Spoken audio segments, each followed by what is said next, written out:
आइए समझते हैं इंड एस 16 किससे डील करता है। End S 16 property plant and equipment, PPE.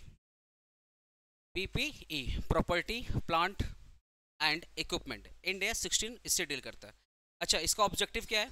End S 16 का ऑब्जेक्टिव क्या है कि जो प्रॉपर्टी प्लांट इक्विपमेंट है, ठीक है, उसको कैसे अपने रिकॉर्ड करेंगे। इसका ऑब्जेक्टिव क्या है कि प्रॉपर्टी प्लांट इक्विपमेंट के रिकॉर्ड कैसे करेंगे, इसका डेप्रिसिएशन कैसे चार्ज होगा, इसका रीवैल्यूड अमाउंट कैसे आएगा, रीवैल्यूएशन ज़्यादा होगा तो रीवैल्यूएशन प्रॉफिट कहाँ पे ट्रांसफर करेंगे। अगर आपने मार्केट वैल्यू आपका कम है compare to book value, that is called revaluation loss, तो उसको हम लोग कहाँ ट्रांसफर करेंगे, रीवैल्यूएशन रिजर्व में ट्रांसफर करेंगे या पीएल अकाउंट में ट्रांसफर करेंगे। इन सबसे रिलेटेड डील करता है आपका इंड एस 16।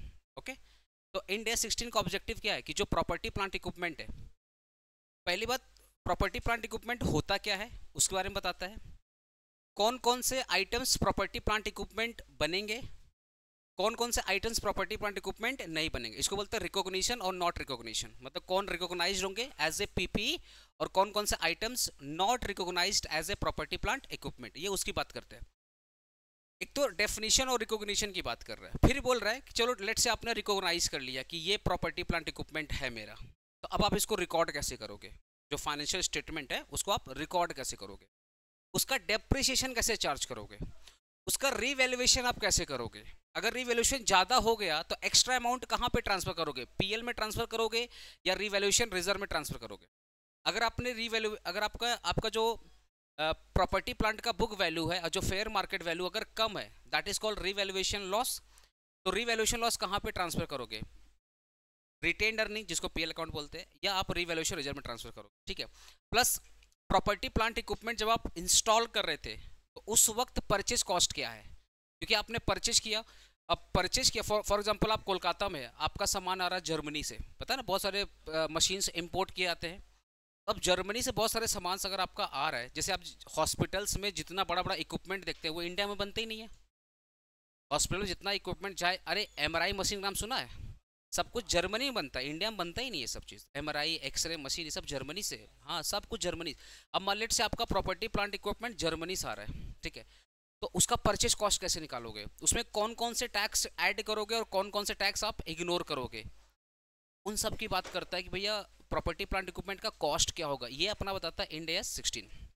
अच्छा, मशीन लगाने का भी खर्चा है, और पता है मशीन जब आप हटा रहे हो तब भी खर्चा है। इसको डिसमेंटिंग कॉस्ट बोलते हैं।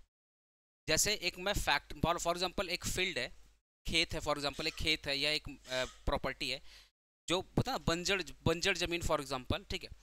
अब लेट से वहाँ पे पहले सब्जी उब्जी उगती थी, बंजर छोड़ो ना, एक खेत है पहले वहाँ पे सब्जी वगैरह उगता था, ठीक है। अब आप उसके ऊपर फैक्ट्री लगा रहे हो, अब आप उसके ऊपर क्या फैक्ट्री लगा रहे हो, 10 साल तक फैक्ट्री चलेगा। आफ्टर 10th ईयर वो फैक्ट्री आप हटा दोगे, तो फैक्ट्री को लगाने में खर्चा हुआ और फैक्ट्री को हटाने में भी खर्चा होगा ना। तो एसेंटिंग कॉस्ट और डिसमेंटिंग कॉस्ट ये सब कुछ कंसिडर करना पड़ेगा at the time of calculating the purchase cost of PP. जब आप पीपी का ओरिजिनल कॉस्ट निकालोगे तो आपको प्रेजेंट भी देखना है और ये भी देखना पड़ेगा कि 10 साल के बाद या 20 साल के बाद जब मैं प्रॉपर्टी प्लांट इक्विपमेंट को रिमूव करूंगा from the plantation site, at that time जो कॉस्ट होगा उसका प्रेजेंट वैल्यू आज क्या है मुझे वो भी ऐड करना पड़ेगा एज पर इंडिया 16। अरे तुम लोग समझ पा रहा मैं क्या बोल रहा हूँ? तुम लोग अपना बात कर रहे हो, मैं अपना बात कर रहा हूँ, बस। तुम लोगों का पॉलिसी अच्छा है सर, हम आपको डिस्टर्ब नहीं कर रहे, आप हम कुछ बोला मैंने, समझ में आया? ठीक है। और तुम लोग का तो लैंग्वेज ठीक ही है कि आप इतना देर तक बोले ठीक ही बोले होंगे ये मेरे को फील हो गया है चलो, this standard tells how to treat property plant equipment, it covers when to record PPE, at what cost, मतलब उसका ओरिजिनल कॉस्ट क्या है, कैसे डेप्रिसिएशन निकालोगे और कैसे आप उसको रिमूव करोगे बुक्स ऑफ अकाउंट से। याद है प्रॉपर्टी प्लांट इक्विपमेंट को जब मैं सोल्ड कर दूंगा तो मेरे बुक्स ऑफ अकाउंट में तो रहेगा नहीं, तो रिमूवल प्रोसेस क्या है वो है। स्मृति बोल रही है ये आपको एक्स्ट्रा मिलेगा, ग्रुप में भेज दूंगा। अच्छा, ये वाला मैट दो दो पेज का मैट है, ग्रुप में भेज दूंगा, ठीक है ना। ऑलरेडी मैंने पढ़ा चुका है, ये मैं रिवाइज करा रहा हूँ, ये ऑलरेडी मैं पढ़ा चुका हूँ, ठीक है। तो मेन मेन वाला तो प्रोवाइड कर दिया था ग्रुप में, तो मेन वाला और ये दोनों मर्ज करके भेज दूंगा, ठीक है। स्कोप क्या है ये देखो, Ind AS 16 applies all property plant equipment. Ind AS 16 applies all property plant equipment except, except का मतलब कहाँ पे अप्लाई नहीं होगा, कहाँ पे अप्लाई नहीं होगा, that is meaning except. Except मतलब प्रॉपर्टी प्लांट इक्विपमेंट पे इंड AS 16 अप्लाई होगा, पर कुछ कुछ ऐसे प्रॉपर्टी प्लांट इक्विपमेंट है जहां पे इंड AS 16 अप्लाई नहीं होगा। ऑलरेडी हम लोग मैट में इसका क्वेश्चन पढ़ चुके हैं, देखो ना 5 नंबर में आया हुआ था, ठीक है। मैट वाला आंसर तो काफी बड़ा था, यहाँ पे काफी शॉर्ट में है कि ये बायोलॉजी, शॉर्ट में इसलिए बना बिकॉज ये रिवीजन है। अब रिवीजन में भी बड़ा सा नहीं उठाएगा, बस यहाँ पे जस्ट आपको रिकैप करा कि मुझे सम्स कराना है। आज हम लोग जस्ट सम्स के लिए मिले थे, बट बिफोर सम्स हम कुछ थोड़ा सा रिवाइज करा दे रहे। प्रॉपर्टी प्लांट इक्विपमेंट हर इंड AS 16 हर प्रॉपर्टी प्लांट इक्विपमेंट में अप्लाई होता है, पर कुछ कुछ ऐसे हैं जहाँ पे अप्लाई नहीं होता, जैसे बायोलॉजिकल प्लांट्स है ना, बायोलॉजिकल एसेट्स हो गए, जैसे प्लांट हो गए, एनिमल हो गए बायोलॉजिकल, ठीक है। मिनरल रिसोर्सेज, ऑयल, गैस और similar assets not covered here, ठीक है। एक मैं यहाँ पे लिख रहा हूँ एक्सेप्ट में, एक पॉइंट में और डाल रहा हूँ, बियरर प्लांट, और इसके जगह मैं लिख रहा हूँ अप्लीकेबल। बियरर प्लांट क्या होता है, बियरर प्लांट क्या होता है लाइव स्टूडेंट, बियरर प्लांट क्या होता है? नॉर्मली जो प्रॉपर्टी प्लांट इक्विपमेंट होते हैं वो सब जगह अप्लीकेबल हैं, पर कुछ कुछ जगह पे नहीं, जैसे बायोलॉजिकल प्लांट हो गया, एनिमल हो गया, ठीक है, नेचुरल ऑयल गैसेस हो गया, यहाँ पे प्रॉपर्टी प्लांट इक्विपमेंट एप्लीकेबल नहीं है। लेकिन एक बियरर प्लांट होता है, वहाँ पे प्रॉपर्टी प्लांट इक्विपमेंट होता है। बियरर प्लांट का मतलब एक ऐसा प्लांट जो फ्रूट्स, जैसे मैंगो हो गया, गुआवा हो गया, ठीक है, ये सब पता, मैंगो गुआवा का जो भी फ्रूट्स आते हैं ना, वो मोर देन 1 ईयर का प्रोसेस है, मोर देन। तो ऐसे प्रॉपर्टी, ऐसे प्लांट जो फ्रूट्स प्रोवाइड करते हैं, और ये फ्रूट्स विद इन ईयर नहीं आते, लगभग 1.5 साल के प्रोसेस में इनका फ्रूट्स बनता है, मतलब प्रॉपर फ्रूट्स जो आप ह्यूमन कंजम्पशन के लिए एडिबल है, प्रॉपर फ्रूट्स। उसमें फेमस एग्जांपल है मैंगो ट्री एंड गुआवा। ये जो अमरूद का पेड़ होता है, आम का जो पेड़ होता है, इसमें टोटल 12 से 1.5 साल का प्रोसेस होता है इसको अच्छे से प्रॉपर बनने में। जैसे होता है ना सीजन वाइज सीजन, तो सीजन तो क्या हो गया, 1 साल हो गया। आपको क्या लगता है ये जो मैंगो आप खाते हो वो तो कच्चा ही रहता है, उसको तो फिर केमिकल डाल करके ये लोग मार्केट में लाते हैं, लेकिन प्रॉपर जो मीठा मैंगो बनने में बहुत टाइम लग जाता है, वो अच्छा खासा प्रोसेस है उसका। तो लगभग 1 साल से 1.5 साल तक का प्रोसेस है। तो जितने भी बियरर प्लांट है जो फ्रूट्स प्रोवाइड करते हैं, और ये फ्रूट्स 1 साल से 1.5 साल के बीच में इनका प्रोडक्शन होता है, वो प्लांट पर इंड AS 16 अप्लीकेबल है। नॉर्मली हर एक प्लांट पर इंड AS 16 अप्लीकेबल नहीं है, जैसे बायोलॉजिकल प्लांट वगैरह होते हैं। लेकिन ऐसे प्लांट जो फ्रूट प्रोवाइड करते हैं, और ये फ्रूट लगभग 1 से 1.5 साल के बीच में इनका प्रोडक्शन आता है पेड़ पे, मोर देन 1 ईयर, तो उस केस पे आपका इंड AS 16 अप्लीकेबल है, ठीक है। समझ में आया? ठीक है, क्या बोला तुमको, आ गया? तेरे को पढ़ा रहे हैं ना। Property plant are physical tangible asset that are use for the production, supply, renting और एडमिनिस्ट्रेशन वर्क। बोल रहा, जैसे एग्जांपल दे रहा हूँ, फॉर एग्जांपल मेरा ऑफिस है, तो ऑफिस मैं किसके लिए यूज कर रहा हूँ, सेंटर के लिए यूज कर रहा हूँ। ऑफिस में किसके लिए यूज कर रहा हूँ, सेंटर के लिए यूज कर रहा हूँ, तो वो ऑफिस मेरा प्रॉपर्टी प्लांट का इक्विपमेंट का हिस्सा बनेगा। एक ऐसा लैंड एंड बिल्डिंग है जहाँ पे मैं कोचिंग सेंटर चला रहा हूँ, मेरा क्या है, प्रॉपर्टी प्लांट इक्विपमेंट का पार्ट बनेगा, ठीक है।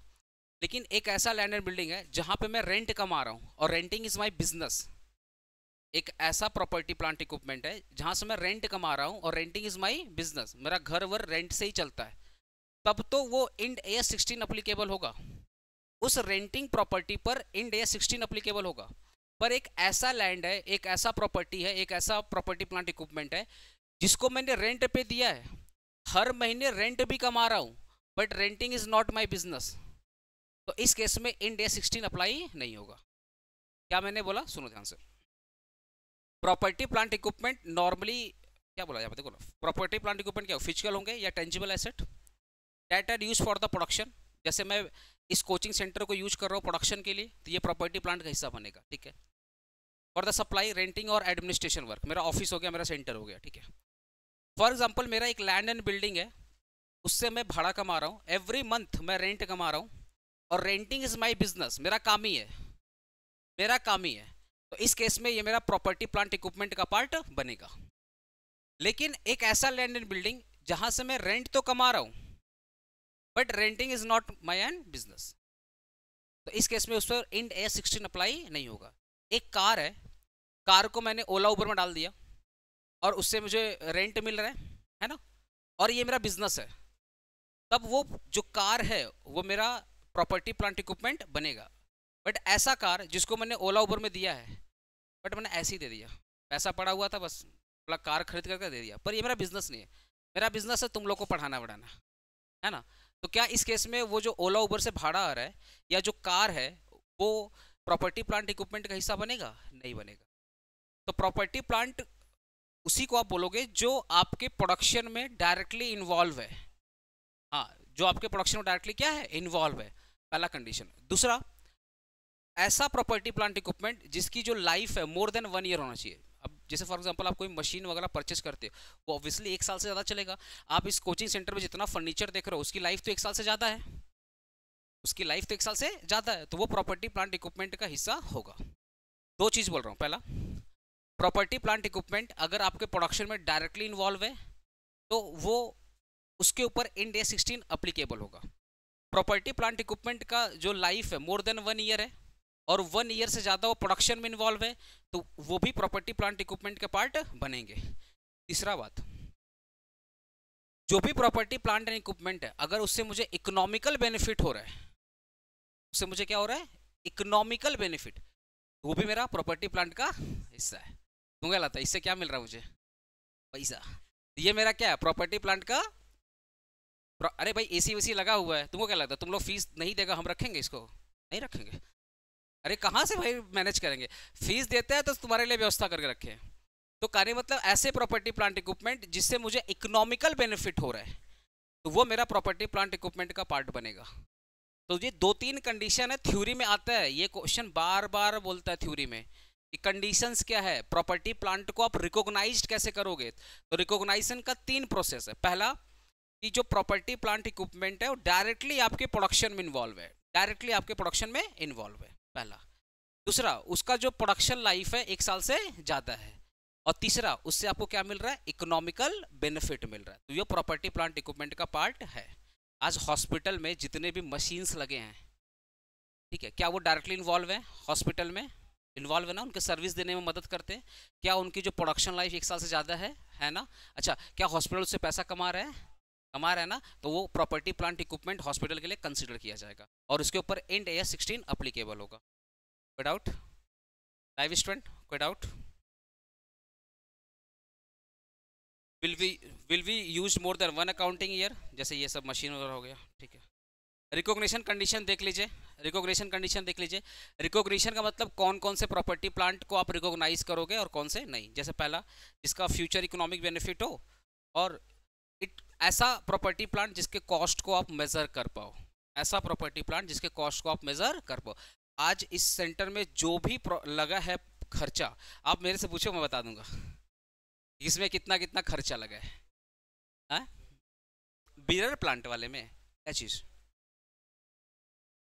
क्यों नहीं मेजर होता? क्यों आज मैंगो वगैरह का प्राइस नहीं होता है क्या? मार्केट में जो लोग बेचते हैं तो खरीद के तो ला रहे हैं ना। अगर वो 60 में खरीदते हैं तो 80-50-100 में 80-100-90 में बेचते होंगे, 30-40 में प्रॉफिट रखकर केजी में। प्राइस तो होता ही है, क्यों नहीं रहता? अच्छा, तुम लोग मेरे से ना पूछो ना, सर AC का दाम है, पूछो ना एक बार वैसे, बोले ना। अरे फीस थोड़ी बढ़ा रहे हैं, पूछो ना AC का दाम क्या है। हाँ क्या 35? क्या क्या भाई, तेरे घर का AC नहीं पूछा, मेरा सेंटर का पूछ रहा है। अच्छा, मेरे AC नहीं, 35 का नहीं, इतना भी गरीब AC नहीं है, ठीक है। सुनो, हाँ 50,000 में नहीं है, ठीक है। सुनो सुनो, अरे सुन ना, मुझे नहीं पता। अरे अरे मैं बोल, अरे सुन ना, मैं कुछ सिखाना चाहता हूँ, तुम लोग हंस रहे। मैं बोल रहा हूँ, तुम लोग मेरे से पूछा सर AC का दाम बताओ, तो जैसे तुम लोग कोई बोल रहा है 35,000, कोई बोल रहा है 50,000, तो मैं बोल रहा इतना भी गरीब नहीं है। तो लास्ट में अनुराग बोलता ठीक है बताइए कितना है, मैं बोला नहीं पता। हम बोले नहीं पता। फिर बोल रहा है नहीं, सुजो बोला नहीं बताना पड़ेगा। हम बोले नहीं पता भाई, सच में नहीं पता। तब लास्ट में अनुराग बोलता है नहीं पता ना, तो ये आपका प्रॉपर्टी प्लांट का हिस्सा भी नहीं है। ऐसा प्रॉपर्टी प्लांट जिसका मेजरमेंट कॉस्ट आपको पता होना चाहिए, या नहीं पता है तो मार्केट से पता करिए। फिर भी नहीं पता चल रहा है, बोला अगर इतना वाहियात एसेट है जिसका जिसका कॉस्ट ही आपको नहीं पता चल रहा है, तो वो आपके प्रॉपर्टी प्लांट का हिस्सा नहीं है। यही सिखाना चाहते थे, अपना इसी एग्जाम नहीं दिखा रहे थे। ठीक है, समझा? It cost can be measured reliably, जिसका कॉस्ट आप आराम से मेजर कर सकते हैं। ठीक है, इनिशियल मेजरमेंट क्या है? मतलब कोई भी प्रॉपर्टी प्लांट होता है, जब आप परचेज करते हो तो उसका परचेज प्राइस कैसे होता है? देखो, आज कोई भी एसेट अगर आप परचेज करते हो, उसका पहले एक परचेज कॉस्ट होता है, उसी को बोलते हैं इनिशियल कॉस्ट। क्या बोलते हैं? Initial cost. ये बहुत इंपॉर्टेंट है, इससे सम्स आता है। तो परचेज प्राइस में क्या क्या आएगा, पहले अच्छे समझो, पहले अच्छे समझो।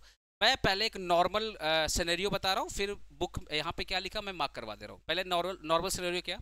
फॉर एग्जांपल एक एमआरआई मशीन है, एमआरआई मशीन है, मैं जर्मनी से मंगाता हूँ। आपको पता है कोई भी चीज़ अगर आप इंपोर्ट करते हो तो उस पर कस्टम ड्यूटी लगता है ना? तो मैंने एमआरआई, मान लो एमआरआई मशीन है 1 करोड़ का, एग्जाम्पल 1 करोड़ का एमआरआई मशीन है। ठीक है, तो वो मेरा हो गया परचेज कॉस्ट 1 करोड़, मतलब इनिशियल कॉस्ट 1 करोड़। फिर वहां से भारत में आने के लिए भी तो मैंने ट्रांसपोर्टेशन पे किया होगा। याद है तुम लोग को मैंने कस्टम पढ़ाया था सेम 5 में, कस्टम पढ़ाया था ना, और कितना भयंकर डायग्राम बना के समझाया था। तो चाइना से इंडिया सामान आ रहा था, वो वाला डायग्राम अगर याद हो अच्छी बात है, नहीं तो मोटा मोटा से समझ लो। जर्मनी से इंडिया लाने में भी तो खर्चा हुआ होगा, वो सारा सारा खर्चा मैंने ऐड कर दिया, ट्रांसपोर्टेशन ऐड कर दिया, फिर मैंने इंश्योरेंस वगैरह सब ऐड कर दिया। ओके, फिर कस्टम पोर्ट, क्योंकि पता है जब तक इंडिया में नहीं आया तब तक कस्टम का तब तक वो कस्टम का पार्ट होता है। एक बार अगर इंडिया में आ गया तो अब उसके ऊपर कस्टम लॉ अप्लीकेबल नहीं, उसके ऊपर फिर इंडियन जो बेसिकली कस्टम कस्टम जो टैक्स है ना, वो सिर्फ कस्टम पोर्ट तक है, उसके बाद से कस्टम एक्ट अप्लीकेबल नहीं है। ठीक है, तो मान लो जर्मनी से मैंने इंडिया तक लाया, तो भाड़ा वाड़ा दिया, वो भी खर्चा मैं ऐड करूंगा। मान लेते हैं भाड़ा मिला के 10 लाख रुपया, तो 1 करोड़ और 10 लाख रुपया ये सब लग गया, तो कितना होगा? 1 करोड़ 10 लाख रुपये। उसके ऊपर मैंने कस्टम ड्यूटी पे किया। भारत इतना दुर्भाग्य देश है, खुद तो एमआरआई बना नहीं पाता, ऊपर से जीएसटी कस्टम सब लगाता है। दुर्भाग्य है ये। अगर ये सब ना लगे तो एमआरआई हर गरीब इंसान करवा सके, 2-2.5 हज़ार में आराम से एमआरआई हो जाए। कितना लोग तो ऐसे ही मर जाते हैं कि डिजीज पता नहीं कर पाते भैया प्रॉब्लम क्या है। कैंसर फैंसर सब ठीक होता है अगर टाइम पे अगर आप इलाज करा दो तो, लेकिन कुछ लोग खर्चा वैसे नहीं करवाते, बोले ठीक है भगवान का यही मर्जी है, यही करके शांत हो जाता है। क्या कर सकते हैं? तो दुर्भाग्य हमारा कि ये सब गवर्नमेंट उस पर लगा लगा कर दाम बढ़ा देती है। इवन एजुकेशन देख लो 18% है। ठीक है, तो आप देखो एक चीज़, इंडिया में आया, मैंने कस्टम ड्यूटी पे किया। क्या कस्टम ड्यूटी रिफंडेबल है? लाइव स्टूडेंट, क्या कस्टम ड्यूटी रिफंडेबल है? नहीं है, तो ऐड करेंगे। ऐसा टैक्स जो नॉन रिफंडेबल है, ऐसा टैक्स जो नॉन रिफंडेबल है, ठीक है, तो वो हम लोग ऐड करेंगे। तो मान लो मैंने कस्टम ड्यूटी दिया 10 लाख रुपया, तो 1 करोड़ 10 लाख था, उसके ऊपर कस्टम ड्यूटी ऐड किया, कितना हो गया? 1 करोड़ 20 लाख रुपया। सपोज मैंने 5 लाख रुपया का जीएसटी दिया, बाद में मैंने उसको इनपुट ले लिया, याद है ना, आउटपुट इनपुट, मतलब 5 करोड़ का मैंने जीएसटी 5 लाख का जीएसटी दिया, बाद में मैंने इनपुट ले लिया, तो ये टैक्स हम इग्नोर करेंगे। ऐसा टैक्स जो आपने पे किया और बाद में आपको मिल गया एज ए इनपुट आपको मिल गया, वो सारे के सारे टैक्स आप इग्नोर करोगे। तो 1 करोड़ 20 लाख में क्या 5 लाख वाला जीएसटी जिसके ऊपर इनपुट मिलेगा वो मैं ऐड करूंगा? क्या नहीं ऐड करूंगा, क्योंकि आप दे रहे हो, बाद में मिल भी तो जा रहा है, तो वो आपका परचेज कॉस्ट का पार्ट नहीं बनेगा। ठीक है, तो कस्टम ड्यूटी बनेगा बिकॉज वो क्या नॉन रिफंडेबल है। तो 1 करोड़ 20 लाख हो गया मेरा, प्लस पोर्ट से मेरे हॉस्पिटल, जमल हॉस्पिटल है, पोर्ट से हॉस्पिटल आने में मेरा फिर खर्चा हुआ, मान लेते 2 लाख का खर्चा हुआ, तो कितना हो गया? 1 करोड़ 22 लाख, 1 करोड़ 22 लाख।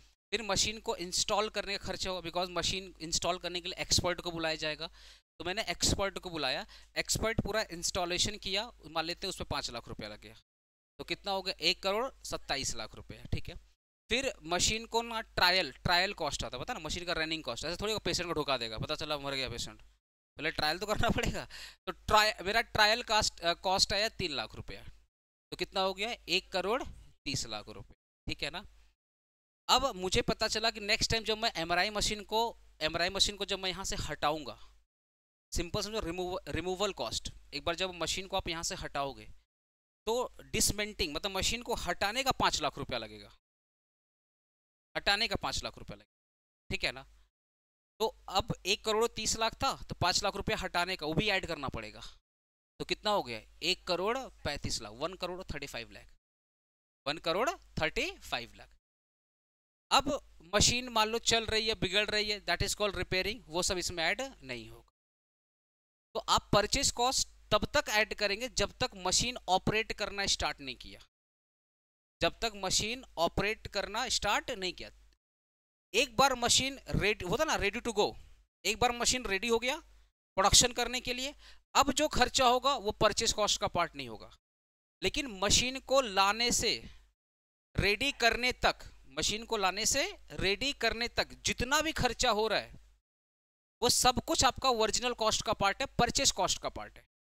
एक बार आपका मशीन रेडी टू गो है, मतलब अब वो प्रोडक्शन करने के लिए रेडी है, अब उसके ऊपर जो खर्चा होगा, मतलब प्रोडक्शन कर रहा है, खर्चा हो रहा है, वो आपके ओरिजिनल कॉस्ट का पार्ट नहीं है, परचेज कॉस्ट का पार्ट नहीं है। डिसमेंटिंग कॉस्ट में आपको जो समझ दिया रहेगा, फॉर एग्जांपल बोलेगा मशीन आपने खरीदा 2020 में, डिसमेंट होगा आफ्टर 10 ईयर, मतलब 2030 में, और उस वक्त का कॉस्ट रहेगा फॉर एग्जांपल 7 लाख रुपया। क्या रहेगा? 7 लाख रुपया। तो क्या करना पड़ेगा ना, 7 लाख रुपया का वैल्यू निकालना पड़ेगा। 7 लाख कब आएगा? 2030 में आएगा, बिकॉज आप 10 साल के बाद डिसमेंट करोगे तो खर्चा तो 10 साल के बाद ही आएगा। तो 2030 में 10 लाख रुपया आएगा, तो उस 10 लाख रुपया का वैल्यू जो 2030 में है वो आज के दिन कितना, मतलब 2020 में कितना, तो 7 लाख का वैल्यू आपको कन्वर्ट करना पड़ेगा 2020 में। उसके लिए अपने पढ़े थे ना एनपीवी मेथड, जो फ्यूचर को प्रेजेंट में करते हैं। अरे डिवाइड वाला सिखाया था ना, जो हम लोग फैक्टर निकालते थे, पीवी फैक्टर। तो अपने को क्या करना पड़ेगा, 10 साल वाला वैल्यू को कन्वर्ट करना पड़ेगा प्रेजेंट, मतलब फ्यूचर से प्रेजेंट वैल्यू में कन्वर्ट करना पड़ेगा। ठीक है, तो वो सम्स बनता है रेयर केस में, बट नॉर्मली बीकॉम लेवल में जो सम्स आता है, क्योंकि ये जो इंड AS 16 है ये सब CMA फाइनल, CA फाइनल का टॉपिक है। ये जितने भी इंड AS है ना वो इंटर लेवल सिर्फ अकाउंटिंग स्टैंडर्ड पढ़ाया जाता है इंटर लेवल में, और इंड AS वगैरह पढ़ाया जाता है CMA फाइनल और CA फाइनल में। ये एक्चुअल में टॉपिक वहीं का है, CA फाइनल और CMA फाइनल का टॉपिक है। तो जहाँ तक मेरे को लगा वहाँ पे क्वेश्चन बनता है, फाइनल लेवल में क्वेश्चन बनता है कि आपको 10 साल का प्राइस आपको प्रेजेंट वैल्यू में कन्वर्ट करना। मैंने जहाँ तक क्वेश्चन देखा, ऐसे तो CU में क्वेश्चन अभी तक पूछा नहीं है, मैंने जहाँ तक क्वेश्चन देखा कि उसमें वैल्यू आपको दे देता है कि जो डिसमेंटिंग कॉस्ट है उसका प्रेजेंट वैल्यू ये है। अगर दे दिया तो अच्छी बात है, ठीक है ना। तो ये अपना हो गया परचेज कॉस्ट। अब एक बार देख लेते हैं यहाँ पे क्या क्या है। Record at cost which include purchase price. पहला, अगर कोई इंपोर्ट ड्यूटी आपने पे किया और नॉन रिफंडेबल है, ऐसा टैक्स जो कि नॉन रिफंडेबल है वो ऐड करेंगे परचेज कॉस्ट में। माइनस डिस्काउंट और रिपोर्ट। अरे आप MRI मशीन परचेज कर रहे हैं, कंपनी ने कुछ डिस्काउंट दिया, तो डिस्काउंट तो हमेशा परचेज कॉस्ट को कम करता है ना। अगर कोई ट्रेड डिस्काउंट है वो माइनस करोगे, ठीक है। डिलीवरी चार्ज को ऐड करोगे, इंस्टॉलेशन टेस्टिंग कॉस्ट को ऐड करोगे, साइट प्रिपरेशन, मशीन को बता ना, मशीन को इंस्टॉल करने में जो खर्चा आ रहा है that is called site preparation. फिर प्रोफेशनल फीस, मतलब जो इंजीनियर आर्किटेक्ट आकर के सारा काम कर रहे हैं वो सब भी ऐड करोगे, ठीक है। डिसमेंटिंग वाला देख लो, एंड रीस्टोरेशन। डिसमेंटिंग या restoration, if you are legally required to restore the site और dismantle the asset in the future, estimate and include इस कॉस्ट। मतलब जो डिसमेंट होगा वो तो फ्यूचर में होगा, बोले ना, ये जो डिसमेंट होगा कब होगा? फ्यूचर में। तो फ्यूचर वैल्यू को कन्वर्ट करना पड़ेगा प्रेजेंट में और कॉस्ट में ऐड करना पड़ेगा। कौन कौन से खर्चे ऐड नहीं होंगे परचेज प्राइस में? एग्जाम में सब क्वेश्चन बार बार बनता है, और ऑब्वियसली अगर आपको ये सब नहीं पता तो आप क्वेश्चन नहीं सॉल्व कर पाएंगे। कौन कौन से खर्चे ऐड होते हैं? पहला, cost of opening new facility, ठीक है। अगर आप कोई नई प्रॉपर्टी प्लांट में कोई नया फैसिलिटी वगैरह ओपन कर रहे हैं तो उस पर जो खर्चा हुआ, मतलब होता है ना एक्स्ट्रा, अरे न्यू फैसिलिटी मतलब कुछ एक्स्ट्रा आप उसमें पार्ट्स वगैरह ऐड कर रहे हैं, तो वो परचेज का हिस्सा नहीं, वो रिपेयरिंग का हिस्सा होता है। फिर cost of launching new product या सर्विस, कोई नया प्रोडक्ट या सर्विस लॉन्च कर रहे हैं वो भी आपका प्रॉपर्टी प्लांट इक्विपमेंट का पार्ट नहीं है। एडवर्टाइज कर रहे हैं वो भी पार्ट नहीं है। कोई नॉर्मल खर्चा रिपेयरिंग वेपेयरिंग वो भी पार्ट नहीं है। स्टाफ ट्रेनिंग कॉस्ट ये भी पार्ट नहीं है। ट्रायल रन लॉसेस ये भी उसका पार्ट नहीं है, ठीक है। These are charged to PL account, not property plant equipment. Capitalization time देखो, start capitalizing when cost are being incurred, जब कॉस्ट होगा तभी उसको रिकॉर्ड करेंगे। Activities to bring the asset to usable condition have started, मतलब जो भी cost है, जो भी प्रॉपर्टी प्लांट है उसको यूजेबल कंडीशन में लाना पड़ेगा। Expenses are clearly helping make the asset useful, और जितने भी खर्चे आपको क्लियरली पता होना चाहिए, ठीक है। ये पॉइंट अगर इग्नोर करोगे तब भी चलेगा, कोई दिक्कत नहीं। ये लेकिन इंपॉर्टेंट, स्टॉप कैपिटलाइजिंग मतलब कब आप इसको बुक वैल्यू में नहीं रिकॉर्ड करो। क्या हुआ? Asset is ready for the intended use even not at used, ठीक है। सब्सिक्वेंट मेजरमेंट, एसेट देखो इसका मतलब समझ लो, asset is ready for intended use even if not at to use, ठीक है। मतलब अगर रेडी हो गया तो अब परचेस कॉस्ट का पार्ट नहीं बनेगा, अगर एक बार रेडी टू यूज हो गया तो परचेस कॉस्ट का पार्ट नहीं बनेगा, ठीक है। लेकिन जब तक रेडी नहीं हुआ है तब तक वो परचेस कॉस्ट का पार्ट बनेगा। Subsequent measurement after purchase, choose between the two model, पहला है cost model, asset is shown at a cost minus depreciation minus impairment, ठीक है। बोल रहा, हाँ सुनो ना, बोल रहा मेजरमेंट वैल्यू निकालना, तो दो मेथड है, पहला है कॉस्ट मॉडल, पहला कॉस्ट मॉडल, कॉस्ट मॉडल में क्या क्या होगा, cost minus depreciation minus impairment, impairment का मतलब क्या है, बुक वैल्यू है 4 लाख, ठीक है, और मार्केट वैल्यू है 5 लाख, तो इम्पेयरमेंट लॉस है या प्रॉफिट है, इम्पेयरमेंट प्रॉफिट है ना यहाँ पे। अरे बुक वैल्यू 400 है, मार्केट वैल्यू कितना है, तो इम्पेयरमेंट प्रॉफिट हो गया, ठीक है। कभी कोई लॉस हो जाता है, बुक वैल्यू है 4 लाख, मार्केट वैल्यू है 3 लाख, तो इम्पेयरमेंट लॉस हो गया, तो अगर बोला कोई इम्पेयरमेंट लॉस है तो माइनस करना पड़ेगा, तो cost minus depreciation minus impairment if any. Revaluation model देख लो, asset is shown at a fair value minus depreciation, तो दो मॉडल, एक है कॉस्ट मॉडल, तो कॉस्ट मॉडल से क्या क्या निकालोगे, cost minus depreciation minus impairment, cost minus depreciation minus impairment. Revaluation में क्या रहेगा, cost sorry fair value minus depreciation. ये इंपॉर्टेंट है, ये बहुत इंपॉर्टेंट है।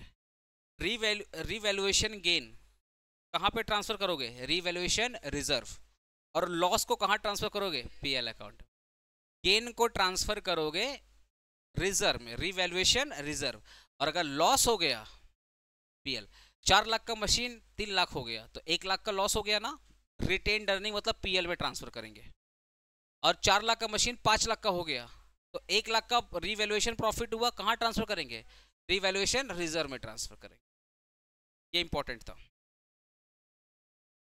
Depreciation spreading cost over life, depreciation क्या है तुम लोग को पता है, छोड़ो। When asset is ready to use, मान लो आपको क्वेश्चन दिया रहेगा, परचेज किए हैं 1 अप्रैल को, यूज किए हैं 1 जुलाई से, तो डेप्रिसिएशन यहां से चार्ज करोगे ना कि यहां से। मशीन परचेज किए हैं 1 अप्रैल को, स्टार्ट की चालू की है मशीन 1 जुलाई को, ठीक है, 3 महीने तो मशीन यूज नहीं हुआ, तो डेप्रिसिएशन यहां से चार्ज करेंगे ना कि यहां से, जिस दिन से यूज करना स्टार्ट करोगे, ठीक है। When asset is ready to use, stop कब करोगे, when asset is sold a classified held for the sold, जब मशीन आपने बेच दिया तो डेप्रिसिएशन यूज नहीं होगा, या जब आप बेचने के लिए रखे हो, हेल्ड फॉर सेल का मतलब अब वो फिक्स एसेट नहीं है, करंट एसेट हो गया। कोई भी एसेट अगर हेल्ड फॉर सेल है, इसका मतलब 1 साल के अंदर आप इस मशीन को बेच दोगे। कोई भी फिक्स एसेट, सुन लो, कोई भी फिक्स एसेट अगर बेचने के लिए आप रखे हो उसको बोलते हैं हेल्ड फॉर सेल, तो अब वो फिक्स एसेट नहीं है, अब वो करंट एसेट, और करंट एसेट पे कभी भी डेप्रिसिएशन चार्ज नहीं होता। यही बोला, व्हेन एसेट इज सोल्ड, बिक गया तो डेप्रिसिएशन चार्ज नहीं करेंगे। या हेल्ड फॉर सेल, आपने 1 साल में उसको बेचने के लिए रखा है कि भैया 1 साल में बेच देंगे इसको, उस ईयर में डेप्रिसिएशन चार्ज नहीं होगा, बिकॉज उस ईयर के लिए वो करंट एसेट है, और करंट एसेट में कभी भी डेप्रिसिएशन चार्ज नहीं होता। इंपॉर्टेंट हम देख लो, यूजफुल लाइफ होना चाहिए, रेसिडुअल वैल्यू चाहिए, डेप्रिशिएबल अमाउंट। डेप्रिशिएबल अमाउंट कैसे निकालते हो, cost minus residual value. Method of depreciation ये सब तो नॉर्मल है, तुम लोग कहाँ पे डेप्रिसिएशन चार्ज नहीं करोगे, land and fully depreciate asset till in use, fully depreciate asset still in use, ठीक है। फुल्ली डेप्रिशिएट एसेट स्टिल, जो अगर डेप्रिसिएशन फुल्ली डेप्रिशिएट मतलब ऐसा एसेट जो भी यूज पे है तो उसके ऊपर डेप्रिसिएशन चार्ज नहीं होगा, ये समझो, इसका मतलब समझो। लैंड के ऊपर डेप्रिसिएशन चार्ज नहीं होता, इसका मतलब समझो। आपने मशीन खरीदा सपोज 2020 में, आपको लगता है 2030 तक चलेगा, पर भगवान नाम का भी कोई चीज़ होता है, अल्लाह गॉड जो भी आप समझते हैं, वो चला 2040 तक, तो आपका डेप्रिसिएशन फिर यहीं तक आएगा, लास्ट 10 साल का डेप्रिसिएशन चार्ज आप नहीं कर पाएंगे।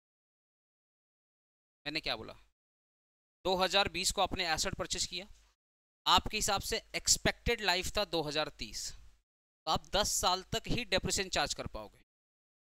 लेकिन रियल में जो एसेट है ना 2040 तक चला, तो 2030 तक आपने डेप्रिसिएशन चार्ज किया। अब 2031 से लेकर के 2040 तक आपका कोई भी डेप्रिसिएशन चार्ज नहीं होगा। यही बात यहाँ लिखा हुआ, फुल्ली डेप्रिशिएटेड। जब एक बार आपने डेप्रिशिएट कर लिया पूरा का पूरा, मतलब 2030 तक तो फुल्ली डेप्रिशिएट हो गया था, उसके बाद से अगर वो यूज है, डेप्रिसिएशन के बाद देखना 2030 के बाद तब भी 10 साल चला, तो वो 10 साल तक कोई भी डेप्रिसिएशन चार्ज नहीं होगा। और एक लाइन बोल रहा हूँ समझना, डेप्रिसिएशन आपका एक्चुअल में कुछ नहीं होता है, एक फिक्स कॉस्ट ही होता है, जो कि गवर्नमेंट ने बोला है कि आप देखो डेप्रिसिएशन का कॉन्सेप्ट क्या है। डेप्रिसिएशन का जो कॉन्सेप्ट है ना, अरे सर इंपॉर्टेंट थी,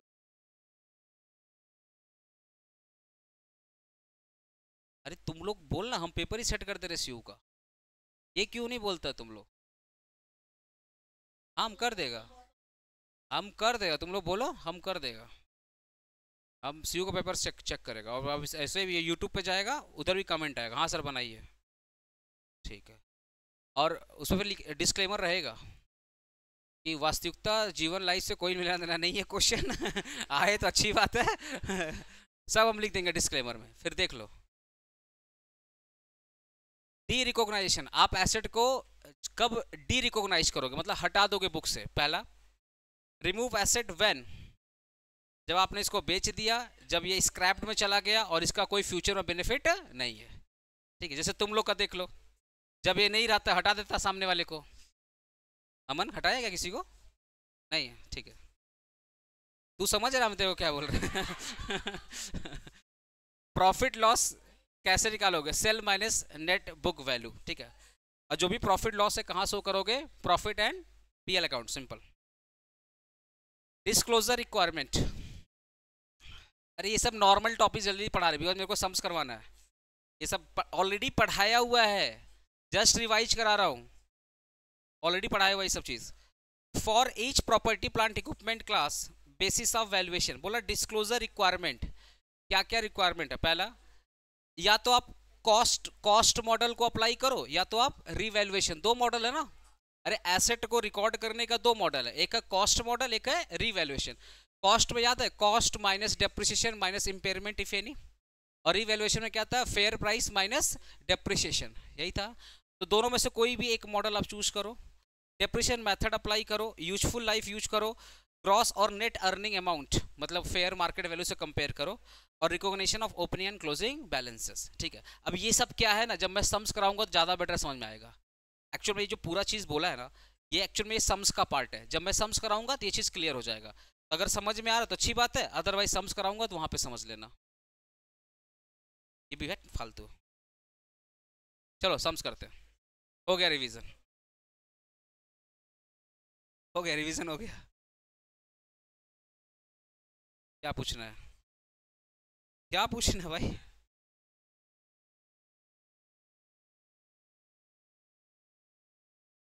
तू उससे पूछना जहाँ तुझे मिला है हमसे क्यों पूछ रहा है? बेनिफिट तू ले रहा है ना तू बता। सम्स करते हैं। आधे नहीं, वो आधे हो गया है कुछ दिन बाद डिसअपेयर हो जाएगा देखो इंड एस, हाँ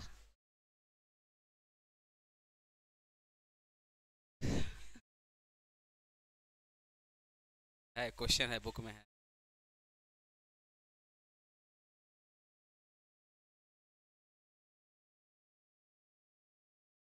क्या बोल रहे हैं? नहीं आएगा तो सब मेरा सेंटर ही बंद करने पीछे खड़ा है। क्वेश्चन हाँ पर क्या है बताया नहीं, लिखो X limited as a machinery, X limited. Question लिखो फटाफट, नहीं तो तुम लोग मेरे को 5 मिनट दो, क्वेश्चन का मैं पीडीएफ बना के कर दो, ठीक है। तुम लोग अपना आलसीपन को, ठीक समझ गया, बस 5 मिनट दो मेरे को। क्वेश्चन 1 आ जाओ। अच्छा, ये पीडीएफ मैं ग्रुप में भेज दूंगा, ऐप में भी अपलोड कर दूंगा, और जितना भी व्हाट्सएप चैनल टेलीग्राम से मैं भेज दूंगा, देख लेना वहाँ पे जाकर।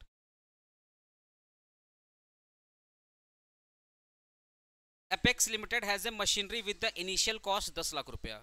जो एपेक्स लिमिटेड है उसके पास मशीनरी था जिसका इनिशियल कॉस्ट कितना है, 10 लाख रुपया। ठीक है। The accumulated depreciation for the machinery at the date of revaluation stand 5,55,000।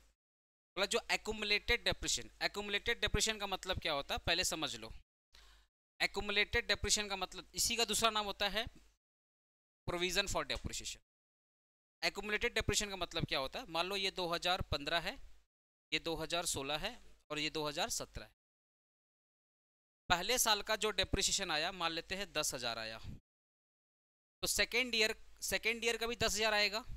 तो जब हम लोग एक्यूमुलेटेड निकालते हैं, तो पिछले साल का और करंट ईयर दोनों को ऐड करके दिखाते हैं। मान लेते हैं स्ट्रेट लाइन मेथड था, एसएलएम था, तो पहले साल का 10,000, तो सेकेंड ईयर का भी कितना होगा और थर्ड ईयर का भी कितना होगा, 10,000, यही होगा ना। तो एक्यूमुलेटेड पता क्या बोलता है कि जो पहले साल का 10,000 आपने लिख लिया, सेकेंड ईयर में आपको पिछले साल का भी लिखना पड़ेगा ऐड करके, और करेंट ईयर का भी लिखना पड़ेगा। तो पिछले साल का 10 और करेंट ईयर का 10 कितना हो गया, 20,000। ठीक है।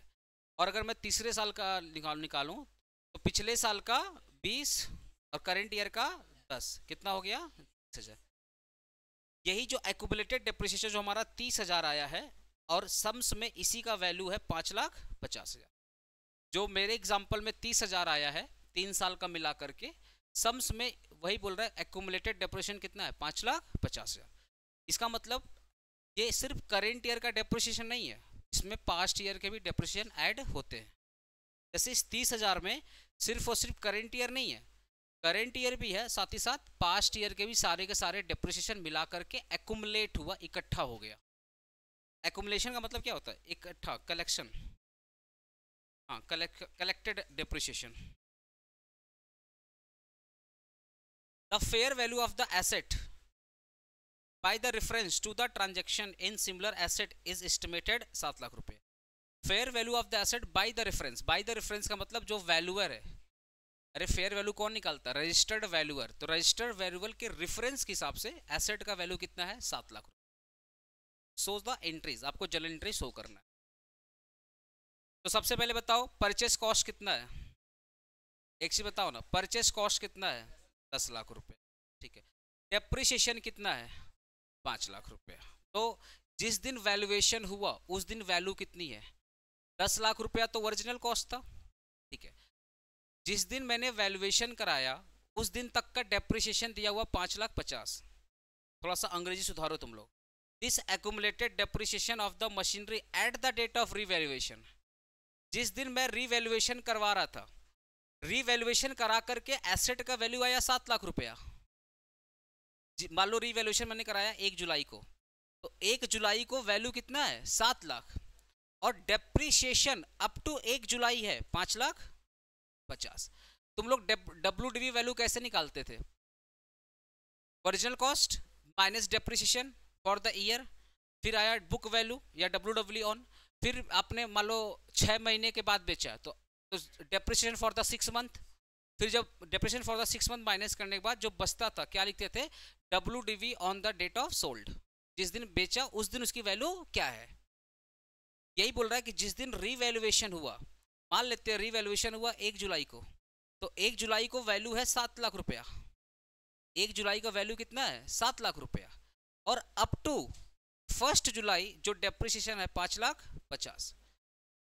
सोच द एंट्री, तो सिंपल सी बात है भाई, सुनो ना, 10 लाख रुपया वैल्यू था, 10 लाख रुपया वैल्यू था, टोटल डेप्रिसिएशन कितना है, 5,50,000, कितना हो गया बताओ तो, 4,50,000, 4,50,000। और 4,50,000 का जो वैल्यू है, 4,50,000 तो बुक वैल्यू है, मार्केट में इसका दाम कितना है, 7 लाख, कितने का डिफरेंस है, 2.5 लाख। तो मेरा क्या है, प्रॉफिट है, इसको रीवैल्यूएशन प्रॉफिट बोलते हैं। और इसको कहाँ ट्रांसफर करेंगे, रीवैल्यूएशन रिजर्व, यही तो करना था।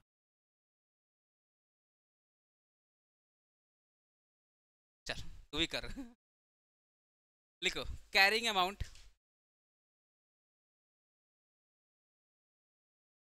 Carrying amount of the machinery या book value of the machinery. अगर इतना अच्छा अंग्रेजी नहीं है क्या लिखोगे? Book value. अच्छा तुम लोग को हम थोड़ा सा इंसल्ट करता फील होता है? तुम लोग है मतलब बेशरम। Carrying of the amount of the machine, directly बोलता है नहीं। कितना आएगा इसका? 10 लाख रुपया माइनस एकुमुलेटेड डेप्रिसिएशन, कितना हो जाएगा? 4,50,000। Fair value of the machinery, fair value of the machinery कितना? फेयर वैल्यू 7 लाख रुपया। अब देख रहे हो 4,50,000 उसका बुक वैल्यू है, अब मार्केट वैल्यू कितना है? 7 लाख रुपया, तो अपने को प्रॉफिट हो रहा है ना। Therefore revaluation, therefore revaluation surplus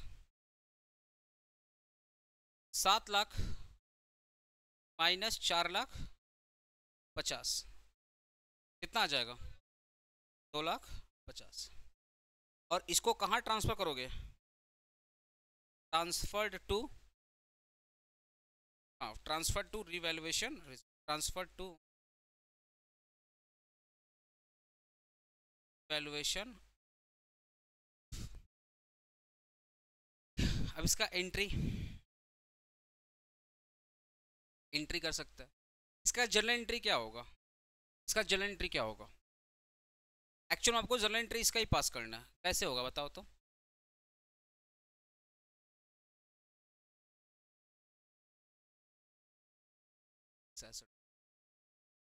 बहुत बढ़िया, ये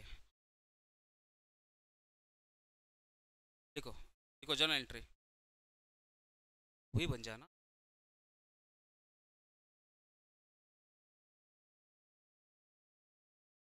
अच्छा बात कहाँ सुन, तो आपको दो दो एंट्री पास करना पड़ेगा। एक जो आपने डेप्रिसिएशन चार्ज किया ये वाला एंट्री पास करना पड़ेगा।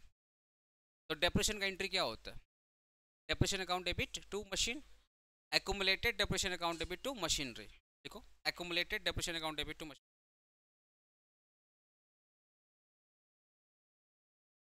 Depreciation account debit machinery 5,50,000, 5,50,000। और उसने जो एंट्री बोला था बहुत अच्छा आंसर दिया sir, machine account debit to revaluation, machinery account debit. मतलब अब ये वाला एंट्री पास कर रहा हूँ मैं, ये वाला एंट्री,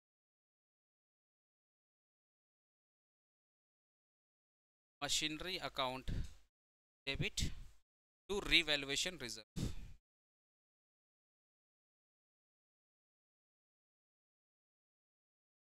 2,50,000,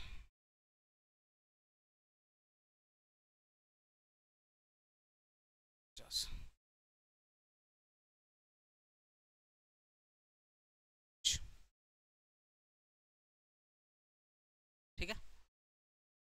इस बार 5 नंबर में आ सकता है ये वाला क्वेश्चन।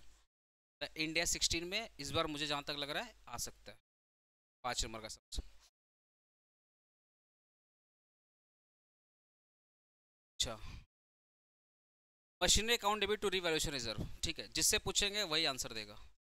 राधे बता, मशीन मशीनरी अकाउंट डेबिट क्यों हुआ?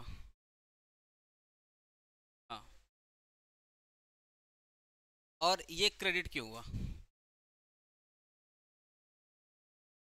तो हमको ही पता प्रॉफिट हुआ इसलिए क्रेडिट हुआ, क्या लॉजिक है?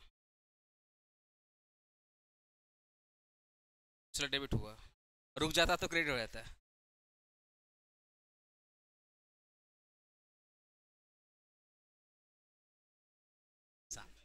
तू बता भाई, अरे इतने दिन बाद क्लास करने आया, कुछ तो गिफ्ट मिलना चाहिए यहाँ से, बोल। चुप रहेगा? अच्छा बोलना बोलना, क्या इसका डेबिट क्यों हुआ? अरे पैसा देके पढ़ रहा है ना, तेरा भी तो उतनी ही क्लास जितना ये लोग चिल्ला रहा है, चिल्ला ना। अरे मजाक नहीं कर रहे, बोलना क्या डेबिट क्यों हुआ बता। हाँ,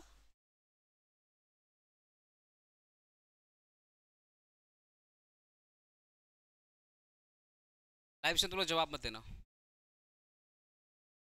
बता वन, डेबिट क्यों हुआ? हाँ बहुत बढ़िया बोला sir.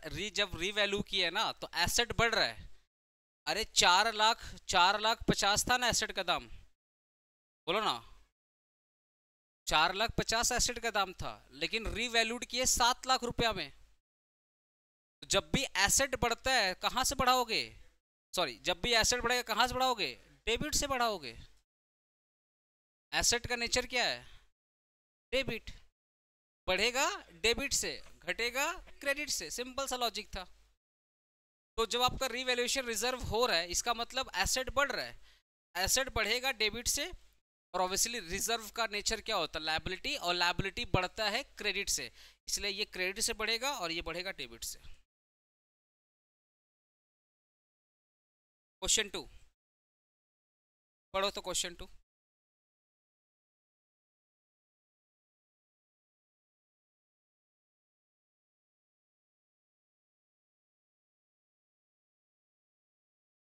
On 1 April 2014 x limited purchased N equipment 20 lakh रुपया।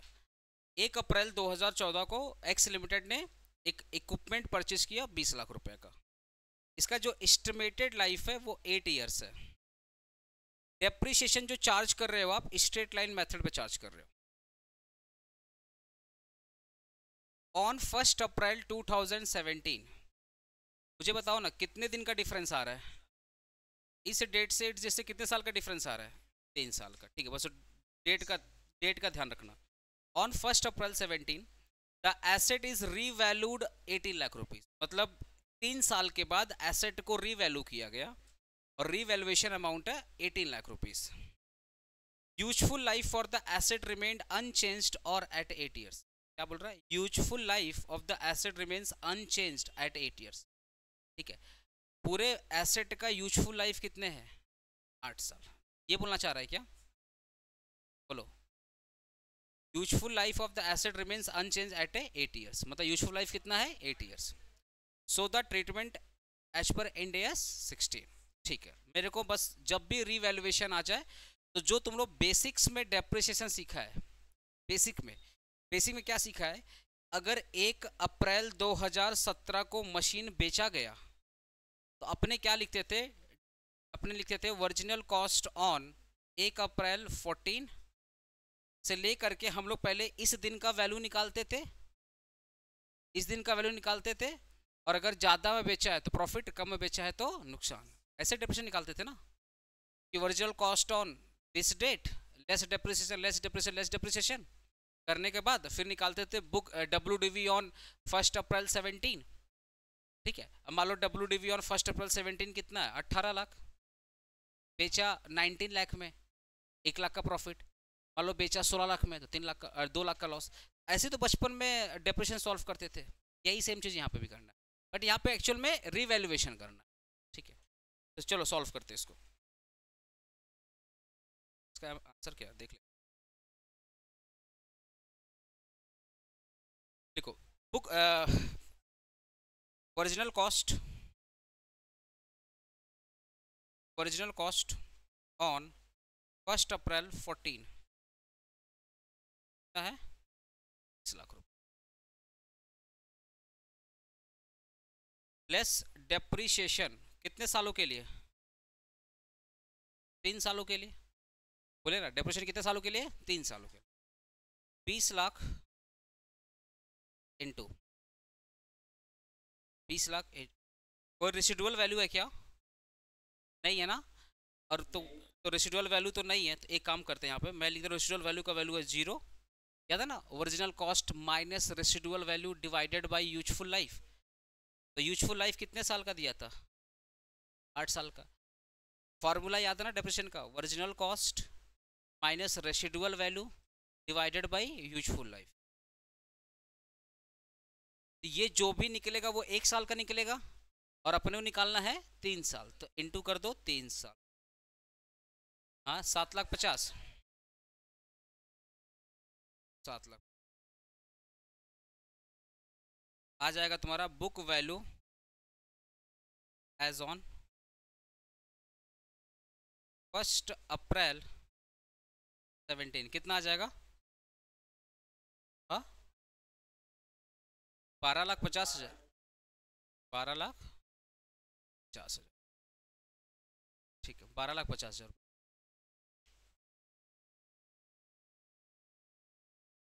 अब एक चीज तुम लोग देख रहे हो, 12,50,000 बुक वैल्यू था 1 अप्रैल 17 को, और इसी दिन रीवैल्यूड किया है 18 लाख में। तो कितने का प्रॉफिट हो रहा है, मतलब कितने का रीवैल्यूएशन रिजर्व हो रहा है? 5 lakh. Therefore revaluation reserve,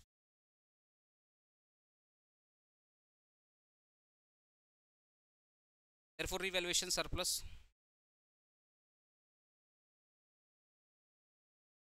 $18 lakh minus 12,50,000 कितना आया था?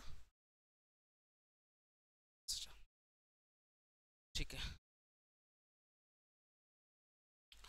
अब आपको ना डेप्रिसिएशन एक बार निकालना पड़ेगा। कैसे डेप्रिसिएशन निकालना पड़ेगा? एक बार depreciation as per the existing policy, और एक बार निकालना पड़ेगा depreciation as per the revaluation policy. लिखो कैलकुलेशन ऑफ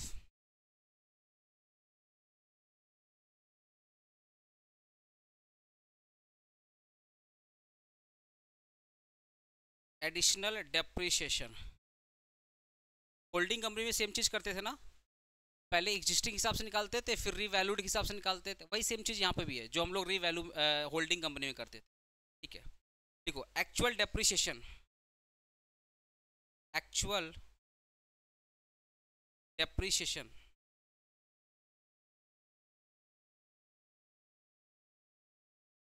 सत्रह अठारह ना, एक्चुअल डेप्रिसिएशन फॉर 2017-18। अरे ये तो 1 अप्रैल का था ना, ये तो 1 अप्रैल, ये क्या है 1 अप्रैल 17, मतलब ये तो ओपनिंग में है। डेप्रिसिएशन तो निकालना पड़ेगा ना आपको पूरे साल भर का। तो actual depreciation for 17-18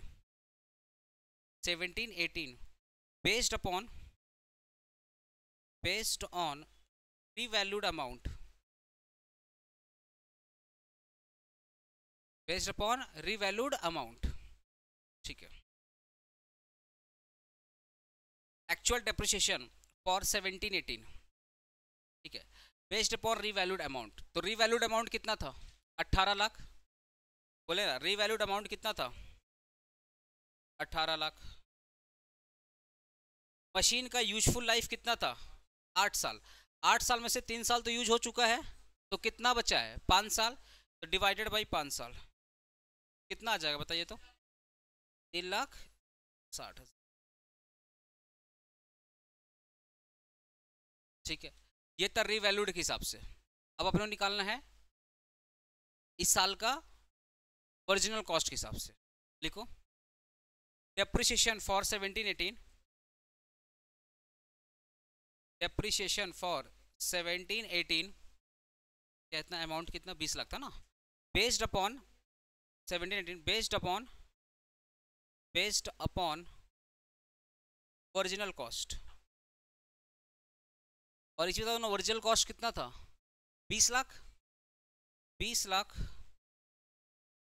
divided by, अच्छा 20 लाख तो पूरे 8 साल के लिए फिक्स था। जब मैंने मशीन परचेज किया था, इस दिन को जब इस दिन को मैंने मशीन परचेज किया था, तो अमाउंट कितना था? 20 लाख। और इसी दिन मैंने एज्यूम कर लिया था कि ये मशीन कितने साल तक चलेगा। याद है ना, जिस दिन आप परचेज करते हो आप उसी दिन एज्यूम कर लेते हो कि मशीन कितने दिन चलेगा। ऐसा थोड़ी होता चलते रहो देखते रहेंगे, जिस दिन ज्ञान होगा तो एज्यूम कर लेंगे, ऐसा नहीं होता है। आप जिस दिन परचेज किए थे तो आपके हिसाब से कितना साल चलेगा? 8 साल। यहाँ पे तुम गलती से 5 से मत डिवाइड करना, कितने हिसाब से। अगर तुम पुराना अमाउंट ले रहे हो तो इस दिन इसकी वैल्यू क्या, सॉरी इस दिन इसकी एस्टिमेटेड लाइफ क्या डिसाइड किया गया था? 8 लाख। 8 साल, तो 8 साल से डिवाइड करना पड़ेगा। तो 20 लाख डिवाइडेड बाई 8 कितना आ रहा है? 2,50,000। तो आपका एडिशनल डेप्रिसिएशन कितना आ रहा है? 1,10,000। 1,10,000 ये आपका एडिशनल डेप्रिसिएशन आ गया। और आपको पता है ना एडिशनल डेप्रिसिएशन ऑलवेज कहाँ पे ट्रांसफर करते हैं? पीएल अकाउंट में। अब आप बोलोगे ना सर ये आप ऐसे क्यों निकाले हो, मैं बता रहा हूँ इसके पीछे रीजन है। हम लोग को रीवैल्यूएशन रिजर्व कितना है? 5,50,000। अरे बोलो ना, रीवैल्यूएशन रिजर्व कितना है? 5,50,000। रीवैल्यूएशन, सुनो ना, रीवैल्यूएशन एसेट के हिसाब से अगर डेप्रिसिएशन निकालते हैं, अगर जो रीवैल्यूड अमाउंट है उसके हिसाब से डेप्रिसिएशन निकालते हैं तो आएगा 3,60,000। आएगा कितना? 3,60,000 पर ईयर। और अगर ओरिजिनल कॉस्ट के हिसाब से डेप्रिसिएशन निकालते हैं तो पर ईयर का डेप्रिसिएशन कितना आ रहा है? 2.5 लाख। मतलब रीवैल्यूड अमाउंट और ओरिजिनल कॉस्ट का अगर डिफरेंस देखा जाए तो 1,10,000 का आ रहा है। अरे सूरज बंद कर भाई अपना ख्याल। सुनना, ये सुनो ना, ये एसेट है ना, एक एसेट ओरिजिनल के हिसाब से अगर मैं ओरिजिनल कॉस्ट के हिसाब से निकालूं, 1 साल का डेप्रिसिएशन कितना आ रहा है? 2,50,000। और अगर रीवैल्यूएशन जो कि मैंने बाद में किया, अगर मैं इसके हिसाब से डेप्रिसिएशन निकालूं 1 साल का, तो ये कितना आ रहा है? 3,60,000। तो अब आप याद है ना, रीवैल्यूएशन वाला ही अमाउंट फॉलो करोगे तो 3,60,000 आ रहा है रीवैल्यूड के अमाउंट से, और 2,50,000 आ रहा है ओरिजिनल कॉस्ट के हिसाब से। डिफरेंस कितना आ रहा है? 1,10,000 का। तो आपका फायदा हो रहा है या नुकसान हो रहा है? लाइव स्टूडेंट, आपको फायदा हो रहा है या नुकसान हो रहा है? ऑब्वियसली आपका यहाँ पे जो डेप्रिसिएशन जो आपने एक्स्ट्रा चार्ज कर दिया, मतलब अगर आप रीवैल्यूड वाला अमाउंट कंसीडर करोगे फ्यूचर में, तो आप हर एक साल 1,10,000 रुपया एक्स्ट्रा डेप्रिसिएशन चार्ज करोगे। अगर मैं पुराना वाला वैल्यू करूंगा तो आएगा पूरे साल भर का डेप्रिसिएशन 2,50,000। अगर मैं रीवैल्यूड अमाउंट को कंसीडर करूंगा तो रीवैल्यूड अमाउंट तो अगले 5 साल तक वही ट्रीट करूंगा। तो हर एक साल आप 1,10,000 एडिशनल डेप्रिसिएशन चार्ज करोगे, एक्स्ट्रा डेप्रिसिएशन चार्ज करोगे। तो हर एक साल अगर मेरा 1.5 लाख, सॉरी, हर एक साल अगर मेरा 1,10,000 एक्स्ट्रा डेप्रिसिएशन चार्ज हो रहा है, वो तो मेरे लिए क्या है? मेरा जो क्या बोलते हैं, रिजर्व है, वो तो कम करेगा। तो जो एडिशनल डेप्रिसिएशन है वो हर एक साल आपके रिजर्व को 1,10,000 से कम करेगा। लिखो therefore, therefore, therefore additional depreciation rupees 1,10,000 will be adjusted with the, therefore additional depreciation 1,10,000 will be adjusted with the revaluation reserve। revaluation, ये 1,10,000 जो एक्स्ट्रा चार्ज हो रहा है ये रिवैल्यूएशन रिजर्व के हिसाब से एडजस्ट करेंगे। चलो एक बार एंट्री पास करते हैं, एक बार जल एंट्री पास करते हैं, जल एंट्री पास करते हैं। नंबर 1 एंट्री बताओ जल। पहला एंट्री पास करो। रिवैल्यूएशन का एंट्री क्या होता है? वही machinery account debit to revaluation. देखो तो मशीनरी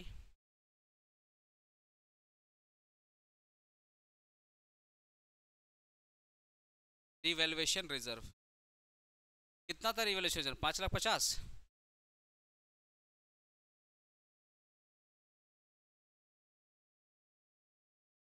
आपका जो डेप्रिसिएशन साल भर का कितना है? बोले ना, आपका सब करेंट ईयर का डेप्रिसिएशन कितना है? करेंट ईयर का तो 360 होगा, बिकॉज आपने एक ओपनिंग में ही रिवैल्यूड कर दिया था। और डेप्रिसिएशन आप जो चार्ज करते हो ऑलवेज आप कहाँ ट्रांसफर करते हो? पीएल अकाउंट में। देखो depreciation account debit to PL.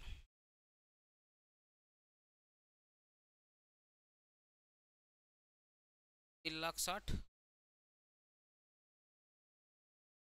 आप इसमें एक एंट्री और बढ़ा सकते हो, depreciation account debit to machine, ऐसे भी कर सकते हो। और फिर लास्ट में जो डेप्रिसिएशन आया उसको पीएल अकाउंट में ट्रांसफर कर दिए। पहले क्या प्रोसेस यही है ना, कि पहले डेप्रिसिएशन चार्ज करेंगे और बाद में क्या करेंगे? ट्रांसफर करेंगे। यही रूल होता है। अच्छा, नेक्स्ट अमाउंट क्या बोला था यहाँ पे? 1 अप्रैल को किया था 18। हाँ ठीक है, ये हो गया यहाँ पे। ठीक है, अब ये जो मैंने लाइन लिखवाया, अब इसका देखते हैं। Additional depreciation 1,10,000 will be adjusted with the revaluation reserve. आपका जो एक्स्ट्रा डेप्रिसिएशन हर एक साल जो आप चार्ज कर रहे हो वो आपके रिजर्व को कम करेगा। तो रिजर्व का नेचर क्या होता है? लायबिलिटी।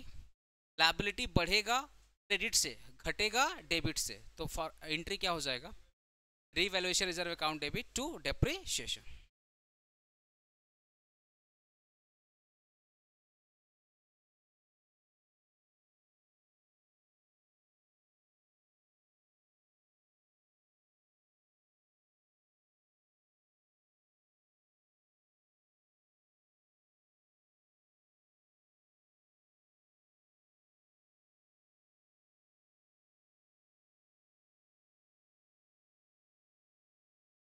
ठीक है।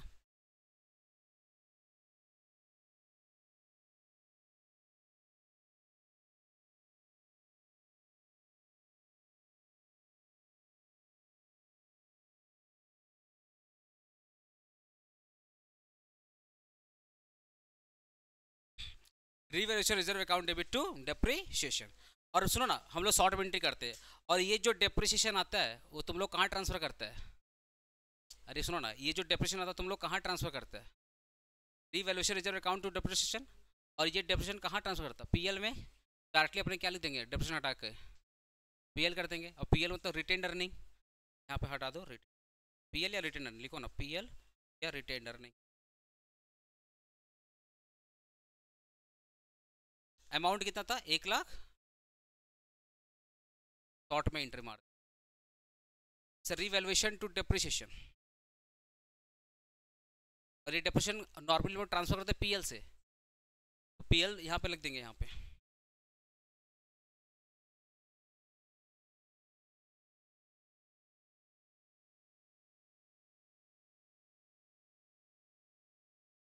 एक चीज और लिख सकते हो, देयरफॉर क्लोजिंग वैल्यू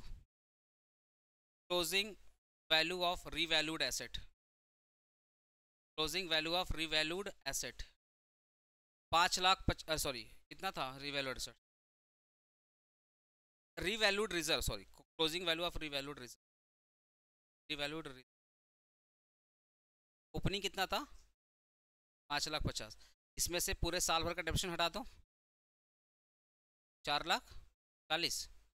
ये हो गया आपका क्लोजिंग रिजर्व। ये लिख भी सकते हो, नहीं भी लिख सकते हो, अब तुम्हारे ऊपर में, लिख ही लो। अच्छा नहीं मतलब हाँ कर भी सकते हो, कोई इशू नहीं है, नहीं करोगे तब भी चलेगा। मतलब देखो, अगर आप ज़्यादा डेप्रिसिएशन चार्ज कर रहे हो तो आपका जो रीवैल्यूएशन रिजर्व वो कम होगा, ठीक है ना। एक बार इस पूरे सम्स को पढ़ो और एक बार सॉल्यूशन देखो, तुम्हारे सामने सम्स है और अपना कॉपी चेक करो। हम सर समरी देते रहे एक बार, सम्स देखो एक बार।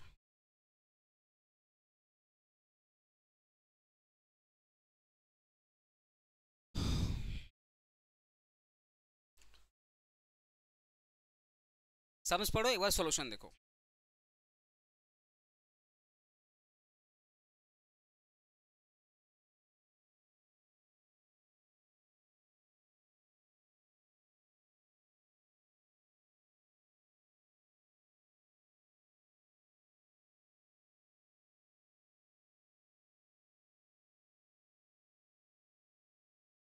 देखो मैं यहीं पे क्वेश्चन में समझा दे रहा हूँ, इसका मतलब बस सुन लो, समरी सुन लो। 1 अप्रैल को खरीदे थे, वैल्यू कितना था? 20,00,000। 3 साल के बाद हम लोग रीवैल्यूड किए, अमाउंट कितना था? 18,00,000। तो अपने को क्या करना पड़ेगा, इस डेट को जितना वैल्यू तो उसको ट्रांसफर करके इस दिन लाना पड़ेगा। तो सिंपल हम लोग सीखे भी पहले कि बुक वैल्यू में से हम लोग 3 साल का डेप्रिसिएशन निकाल देंगे, इस दिन वैल्यू आया। तो 1 अप्रैल 2017 को वैल्यू था 12,50,000। अब ये 12,50,000 को तुम बुक में दिखा रहे हो 18,00,000 रुपया, तो कितना एक्स्ट्रा अमाउंट चार्ज मतलब रीवैल्यूड किए हो? 5,50,000। That is your revaluation surplus. आपका जो एसेट है 5,50,000 से बढ़ जा रहा है। अब क्वेश्चन ये है कि अगर आपका एसेट बढ़ रहा है तो ऑब्वियसली आपका डेप्रिसिएशन का अमाउंट बढ़ेगा, बस ही बात है ना। अगर एक लॉजिक है ना, अगर आपकी इनकम बढ़ रही है तो ऑब्वियसली प्रोपोर्शनेट जो खर्चा भी तो बढ़ेगा। अगर एसेट का वैल्यू बढ़ रहा है तो एसेट पर जो होने वाला डेप्रिसिएशन वो भी क्या है, बढ़ेगा। तो नेक्स्ट क्वेश्चन अपने को यही निकालना था कि कितना एडिशनल डेप्रिसिएशन चार्ज होगा। तो अगर मैं रीवैल्यूड अमाउंट के हिसाब से चार्ज करूं तो रीवैल्यूएशन हुआ था 3 साल के बाद, और 8 साल एसेट की वैल्यू है, 8 साल तक एसेट चलेगा, मतलब उसका यूजफुल लाइफ है कितना? 8 ईयर्स। तो 8 ईयर में से 3 साल तो ऑलरेडी निकल चुका है, तो बचा कितना है? 5 साल। तो 18,00,000 डिवाइडेड बाई 5, क्योंकि रिसिडुअल वैल्यू था नहीं वरना माइनस करते। तो 18,00,000 डिवाइडेड बाई 5 कितना है 1 साल का डेप्रिसिएशन? 3,60,000। ये जो 3,60,000 आया ये तो न्यू वैल्यू के हिसाब से आया, जो नया वैल्यू के हिसाब से आया। तो अब अपने को निकालना पड़ेगा कि अगर नया वैल्यू नहीं रहता, पुराना वैल्यू के हिसाब से निकालते, तो पुराना वैल्यू 18 था या 20? बोलो 18 था या 20? 20 के हिसाब से निकालते। और जिस दिन 20 हम लोग 20 लाख रुपया डिसाइड किए थे, उस दिन उसकी वैल्यू कितने साल एज्यूम किए थे? 8 साल। तो 20 लाख डिवाइडेड बाई 8 कितना आ रहा है पर ईयर? 2,50,000। तो अगर पुराना वैल्यू चार्ज करते, पुराना वैल्यू अगर हम लोग एज्यूम करते तो डेप्रिसिएशन आता हर एक साल का 2,50,000। नए वैल्यू के हिसाब से डेप्रिसिएशन आ रहा है हर एक साल का 3,60,000। तो नए पुराना और नए वाले में डिफरेंस कितना आ रहा है? 1,10,000। इसका मतलब हर एक साल आप 1,10,000 एक्स्ट्रा डेप्रिसिएशन चार्ज कर रहे हैं, क्योंकि भाई एसेट का दाम बढ़ा है तो ऑब्वियसली डेप्रिसिएशन भी बढ़ेगा ही बढ़ेगा। तो हर एक साल आप एक्स्ट्रा डेप्रिसिएशन चार्ज कर रहे हैं 1,00,000। जो भी आपका एडिशनल डेप्रिसिएशन है वो आपके जो क्योंकि प्रॉफिट होने पे आप ट्रांसफर करते थे रीवैल्यूएशन सरप्लस में, डेप्रिसिएशन भी आप कहाँ से एडजस्ट करोगे? अरे डेप्रिसिएशन क्या, एक काइंड ऑफ लॉस हुआ ना, लॉस को हमेशा कहाँ एडजस्ट करते? प्रॉफिट के साथ। जो आपका रीवैल्यूएशन प्रॉफिट है उसी से एडजस्ट करेंगे लॉस को। आप समझा मेरा लॉजिक? अरे रीवैल्यूएशन सरप्लस क्या, प्रॉफिट है, और डेप्रिसिएशन क्या, काइंड ऑफ लॉस। तो लॉस को किससे एडजस्ट करते हैं? प्रॉफिट के साथ। तो रीवैल्यूएशन सरप्लस को एडजस्ट करेंगे एडिशनल डेप्रिसिएशन के साथ में। तो जो आपका 1,10,000 है उसको एडजस्ट करेंगे 5,50,000 से। तो 5,50,000 मेरा प्रॉफिट था, साल भर का डेप्रिसिएशन कितना एक्स्ट्रा कितना था? 1,10,000। वही मेरा लॉस हो रहा है, उसको माइनस कर दिए। तो मेरा जो रीवैल्यूएशन सरप्लस का क्लोजिंग बैलेंस कितना है? 4,40,000। यही था और कुछ तो नहीं। आपको दिक्कत तो नहीं है ना? लाइव स्टूडेंट टेक्स्ट करके बताओ, कोई दिक्कत तो नहीं है? बताओ कोई दिक्कत तो नहीं? टेक्स्ट करके बताओ, कोई दिक्कत तो नहीं है सर?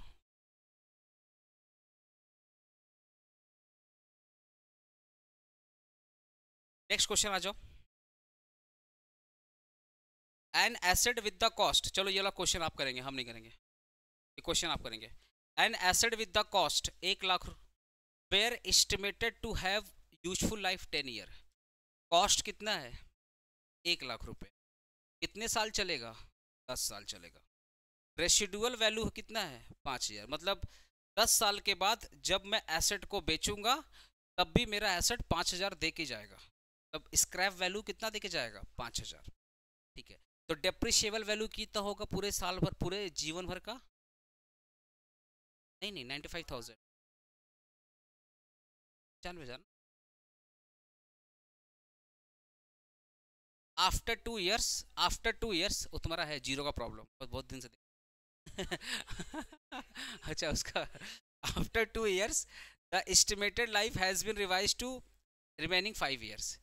अच्छा, आफ्टर 2 years तो ये जो एसेट था ना, जैसे तुम लोग एडमिशन लेते हैं ना तो दिख के लगता है अच्छा नंबर लेकर आएगा, फिर 2-3 क्लास करने के बाद मेरे को समझ में आ जाता है हाँ कि तुम लोग का लेवल क्या है। ठीक है, ऐसे ही एसेट को 2 साल के बाद पता चला कब ये 10 साल नहीं चलने वाला है, ये कितना साल चलेगा? तो the estimated life has been revise to remaining 5 years। Normally था देखो ना 10 साल, तो 10 साल में से 2 साल कितना बचा? 8 साल। लेकिन 2 साल के बाद पता क्या लगा कि भैया ये 8 साल नहीं चलेगा, 5 साल ही चलेगा। समझा? जैसे तुम लोग को, हाँ भाई। कैलकुलेट द डेप्रिसिएशन चार्ज, निकालो तो, निकालो डेप्रिसिएशन चार्ज निकालो। सर क्लास थोड़ा देर चलेगा निशिता, आप चले जाओ ना, आपका डॉक्टर 5:30 है ना, तभी तो टाइम तो है। सॉरी घर से जाना टाइम लगेगा।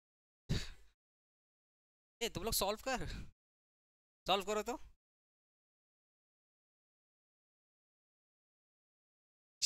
निशिता अभी चले जाओ ना। हर सभी नहीं माइक ऑन करेंगे, बाद में माइक ऑन करेंगे। अरे निकालो ना डेप्रिसिएशन। अच्छा सुनो ना, ये क्या है? ये फर्स्ट ईयर, ये क्या हो गया? सेकेंड ईयर, और लास्ट में क्या होगा? ठीक है, ये हो गया पर्टिकुलर। ठीक है ना?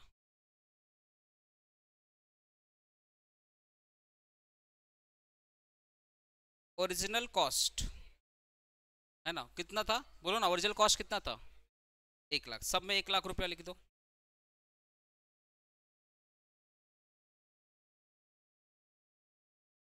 लेस कर दो डेप्रिसिएशन, लेस एक्यूमुलेटेड लिख दो ना, लेस एक्यूमुलेटेड डेप्रिसिएशन। याद है ना, एक्यूमुलेटेड हम लोग ऐड करके करते हैं। लेट एक्यूमुलेटेड डेप्रिसिएशन, ठीक है।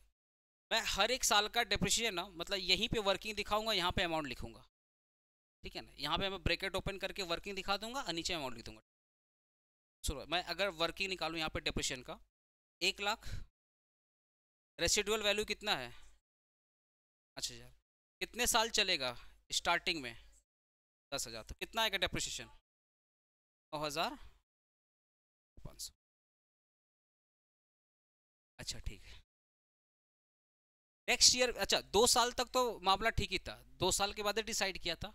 तो और ऑब्वियसली कुछ मेथड, अच्छा कुछ नहीं बोला तो एसएलएम मान के चलेंगे। तो 9,500 अगर 1 साल का है तो सेकेंड ईयर भी कितना होगा, 9,500। लेकिन एक्यूमुलेटेड वर्ड है, तो पिछला साल और सेकेंड ईयर दोनों क्या करेंगे, ऐड करेंगे। 9,500 प्लस 9,500 कितना हो जाएगा,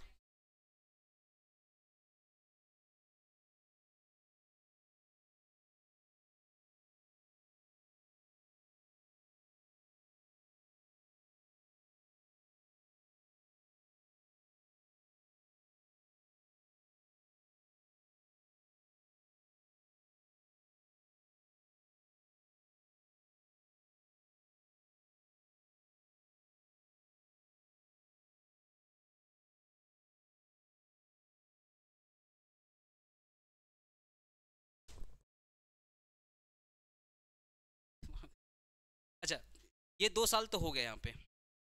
अब जैसे ही तीसरा साल आया, मतलब आफ्टर 2 इयर्स, मतलब इन, हाँ 2 साल तक तो कोई दिक्कत नहीं। तीसरे साल में कंपनी को लग रहा है कि अब ये 5 साल ही चलेगा। कितना चलेगा, 5 साल। ये चलने वाला था 10 साल, लेकिन 2 साल यूज करने के बाद लगा अभी कितना चलेगा, 5 साल। अच्छा देखा ना, 10 में से 2 साल यूज कर लिए, तो रिमेनिंग लाइफ कितना था, 8 साल। तो कंपनी को लग रहा है भैया ये 8 साल नहीं चलेगा, ये कितना चलेगा, 5 साल। 5 साल के हिसाब से डेप्रिसिएशन निकाल, और यहाँ पे वर्किंग करो, 1 लाख, हाँ हाँ, 1 लाख माइनस कितना, 5,000, 5,000 डिवाइडेड बाई कितना साल, यहाँ कर देंगे, कितना आ रहा है डेप्रिसिएशन, इसका कितना आ रहा है, 19,000 और पिछली साल कितना आया था, तो कितना आना चाहिए था, अरे पूछ रहा हूँ कितना आना चाहिए था, 36,000। क्या ये वाला प्रोसेस सही है, नहीं है, ये प्रोसेस सही नहीं है, तो सही क्या है बताओ।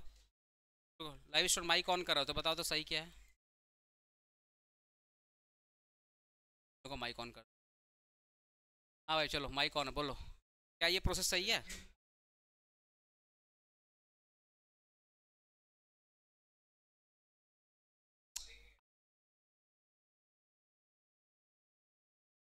अच्छा तुम ये बोलना चाहता है क्या, वैसे तुम ठीक ही बोल रहा है, तुम ये बोलना चाहता है कि सर 1 लाख में से ऑलरेडी 19,000 डेप्रिसिएशन हो गया है, तो वैल्यू कितना है, 81,000, और इसमें से आप चार्ज करिए 5,000 और डिवाइडेड बाई 5, यही बोलना चाहता है क्या।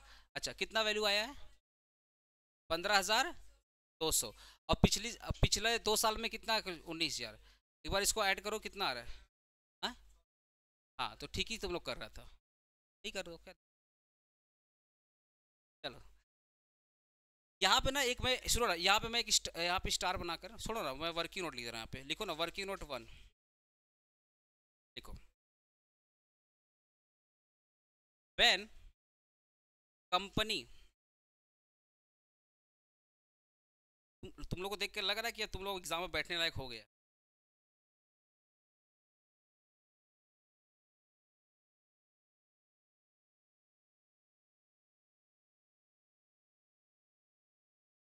When company decide that useful life, useful life will B, कितना साल था यूजफुल लाइफ, 5 years ना, 5 years after now, instead of 8 years। Company के लिए तो 8 years बचा हुआ था, अरे 10 में से 2 साल यूज कर लिया था, तो कितना साल बचा था, 8 साल। इनका कंपनी बोले भैया 8 साल नहीं चलेगा, कितना साल चलेगा, 5 साल चलेगा। देर आफ्टर नाउ मतलब आज के बाद से, इंस्टेड ऑफ, हाँ इंस्टेड ऑफ 8 ईयर्स, ठीक है। Therefore therefore therefore book value of the machinery, book value of the machinery, therefore book value of the machinery। बस एक चीज मुझे बताना था, बहुत सारे स्टूडेंट समझ गए लेकिन कुछ लोग समझ नहीं पा रहे। यहाँ पे 9,500 कैसे आया था, 1 लाख, यही ना, माइनस क्या किया था 5,000, डिवाइडेड बाय क्या किया था 10, तो कितना आया था 9,500। तो पिछले साल का 9,500 और करेंट ईयर का 9,500 कितना हो गया था 19। लेकिन मैं ये बोलना चाहता हूँ मेथड चेंज नहीं हुआ है, मेथड चेंज नहीं हुआ, मेथड तो वही है, लेकिन हम लोग जैसी अपने एस्टिमेटेड लाइफ को चेंज किए ना, जैसे आप एस्टिमेटेड लाइफ को चेंज किए, तो एस्टिमेटेड लाइफ चेंज होने के वजह से आपको क्या करना पड़ेगा, जब तक देखो एक रूल तुम लोग पढ़ा है डेप्रिसिएशन में कि एक बार रेट बदलता है या लाइफ बदलता है। जब रेट बदले या लाइफ बदले, मान लो पहले कंपनी चार्ज कर रहा था 10%, 2 साल के बाद कंपनी बोलती भैया 10 नहीं 12% चार्ज करेंगे या 8% चार्ज करेंगे। इस टाइप का सम्स किया डेप्रिसिएशन का तुम लोग, या ऐसे इस टाइप का भी सम्स तुम लोग किया होगा कभी ना कभी, कि पहले कंपनी चार्ज कर रहा था एसएलएम, बाद में कंपनी चार्ज कर रहा है डब्ल्यूडीबी, इस टाइप का ना। तो जब भी चेंजेस आता है तो उस वक्त ना हम लोग बुक वैल्यू निकालते, जिस दिन मैंने चेंज किया उस दिन उसका बुक वैल्यू क्या है। अब सोचो अगर चेंज नहीं होता, सुनो ना, अगर चेंज नहीं होता 10 का 10 साल होता, तो यहाँ पे तो सिंपली हम लोग यही लॉजिक लगाते, 1 लाख माइनस क्या करते 5,000 डिवाइड बाई क्या करते 10। अगर चेंज नहीं होता लॉजिक तो यही लगता, लेकिन तीसरे साल में क्या हो गया, इन्होंने अपनी पॉलिसी को चेंज कर दिया। जब भी आप पॉलिसी चेंज करोगे तो जिस दिन पॉलिसी चेंज किए उस दिन उसकी वैल्यू क्या थी, समझ रहे हो मेरी बात। तो अपने निकालना पड़ेगा book value as per the date of policy, as per the date of new policy. निकालो यहाँ पे book value of the machinery as the date of new policy, as the date of new policy. मतलब एक simple logic है, जिस दिन आप अपने पॉलिसी को चेंज कर रहे उस दिन उसकी वैल्यू क्या है, समझ गए ना। अगर मुझे इसकी वैल्यू निकालना रहे तो कैसे आएगा, 1 लाख रुपया दाम था, माइनस अभी तक एक्यूमुलेटेड डेप्रिसिएशन कितना है 19,000, कितना हो जाएगा 80। अब समझा, अगर यहीं पे कुछ चेंजेस नहीं आता तो जो पुराना प्रोसेस था 1 लाख माइनस 5,000 डिवाइडेड बाई 10 साल वही चलता। लेकिन आपकी पॉलिसी चेंज हो गई, तो just because change of your policy you have to calculate the value of asset on the date of change in policy, ठीक है। देयरफॉर डेप्रिसिएशन ऑनवर्ड्स,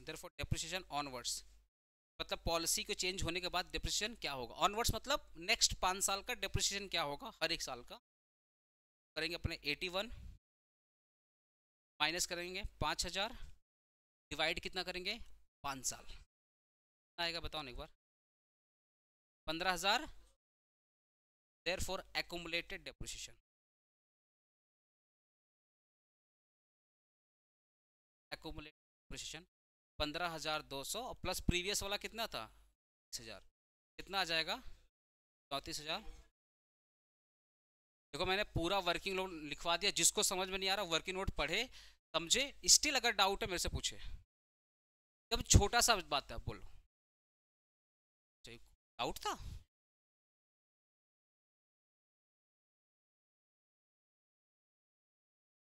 मैंने यहाँ पे क्या लिखा कि when company decide the useful life will be 5 years after now instead of 8 years, therefore book value of the machinery as per the date of new policy, new policy के हिसाब से book value कितना है 81,000, ठीक है। तो depreciation onwards मतलब आप 81,000 के हिसाब से डेप्रिसिएशन निकालोगे, 81,000 माइनस 5,000 डिवाइड 5 कितना आएगा 15,200। देयरफॉर एक्यूमुलेटेड डेप्रिसिएशन 15,200 प्लस 19,000 कितना 34, समझा यहाँ पे, ठीक है। लिखेगा लिखेगा, समझ गया ना, ठीक है। तो घर पे लिख लो, यहाँ पे लिख दो कितना आएगा 34, अरे 34 कितना था 200 ना, 34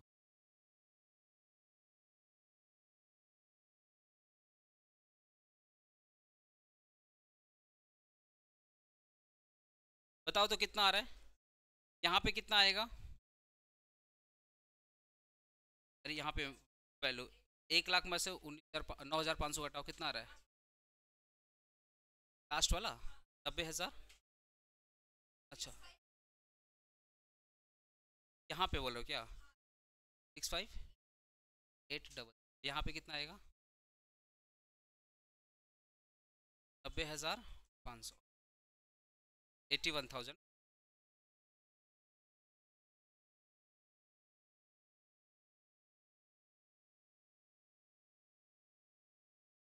और आपको तो बोला था कैलकुलेट डेप्रिसिएशन, यही ना? आपका डेप्रिसिएशन निकाल दिया आपने, एक एक्स्ट्रा नहीं देना। देयरफॉर एक्यूमुलेटेड डेप्रिसिएशन, अच्छा लिख तो दिया ना एक्यूमुलेटेड डेप्रिसिएशन चौथे, हाँ ठीक है छोड़ दो, लिख तो दिया तुम लोग। हाँ जल एंट्री बोला है क्या? नहीं नहीं, खाली डेप्रिसिएशन वाला निकालने के लिए, डेप्रिसिएशन तो निकाल लिया अपने लोग, जल एंट्री तो बोला ही नहीं है।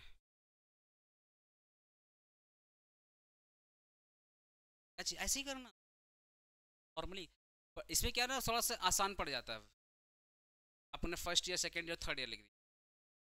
बस अगर तुमको वर्किंग बनाना है फॉर एग्जांपल, तो जैसे मैंने ये वर्किंग यहाँ पे किया है, आप वर्किंग नोट 1 में ये दिखा देना, 2 में फिर ये वाला दिखा देना, और 3 में फिर ये वाला दिखा देना, ऐसे मतलब करके दिखा सकता है, ठीक है? अच्छा ये वाला सम्स तुम्हारा होमवर्क है।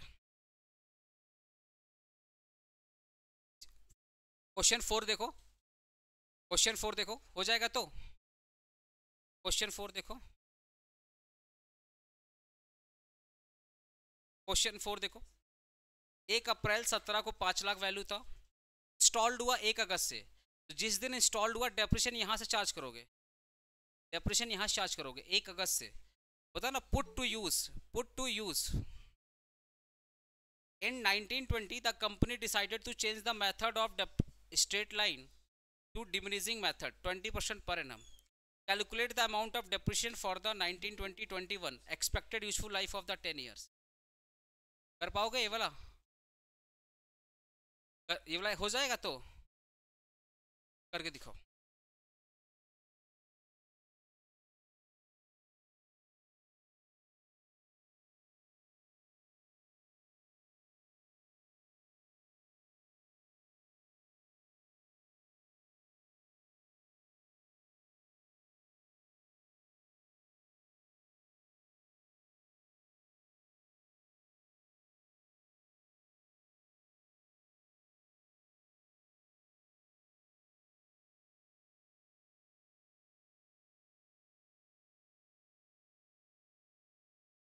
पहला कितना, 10 से कितना मंथ? 8 मंथ।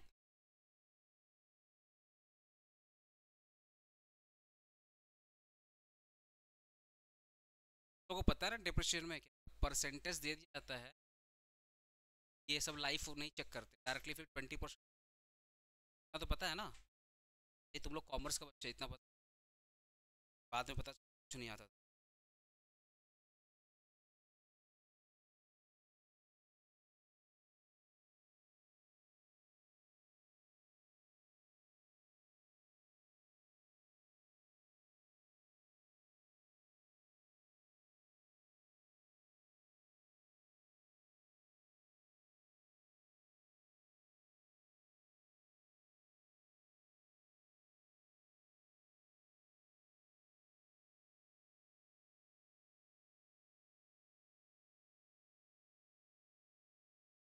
बता रहा हूँ एक मिनट, मैं आंसर ही निकाल रहा हूँ। 4 लाख।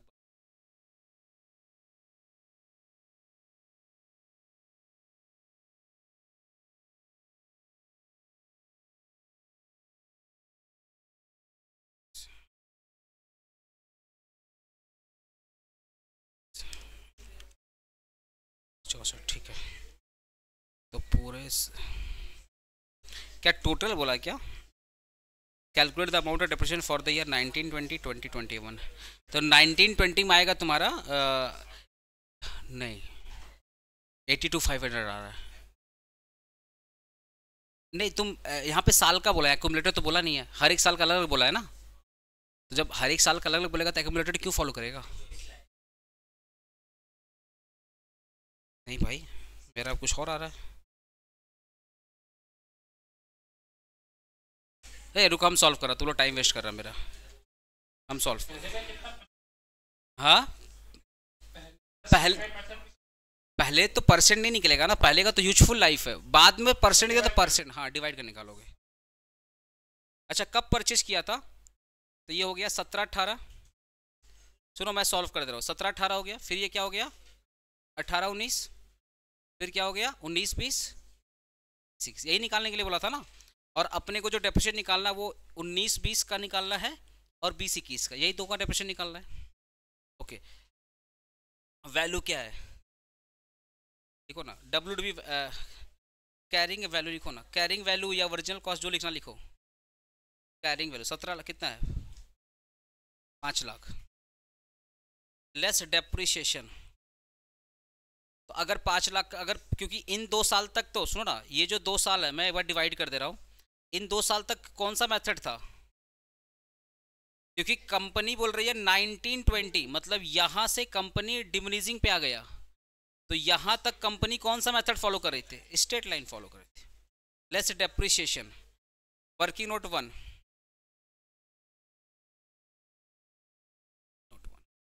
डेप्रिसिएशन फॉर 17-18, 17-18 का डेप्रिसिएशन निकालते हैं।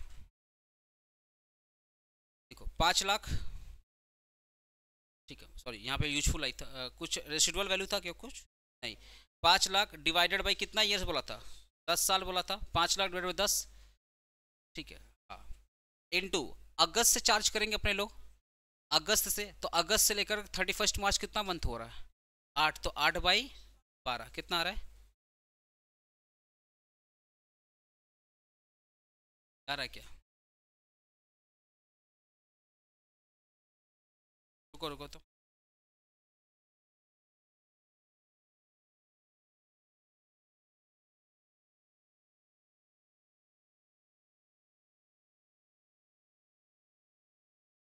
नहीं अब कुछ गलती कैलकुलेशन हो रहा है। 9 मंथ होगा, 9 मंथ होगा क्या?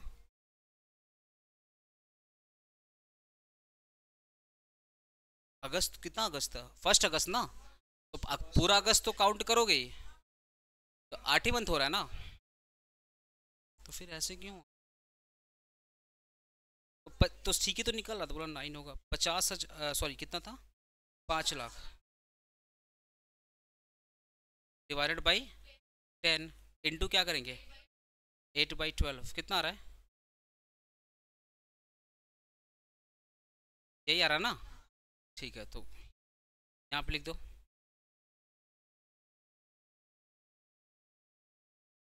कितना आ जाएगा इसका वैल्यू बताओ?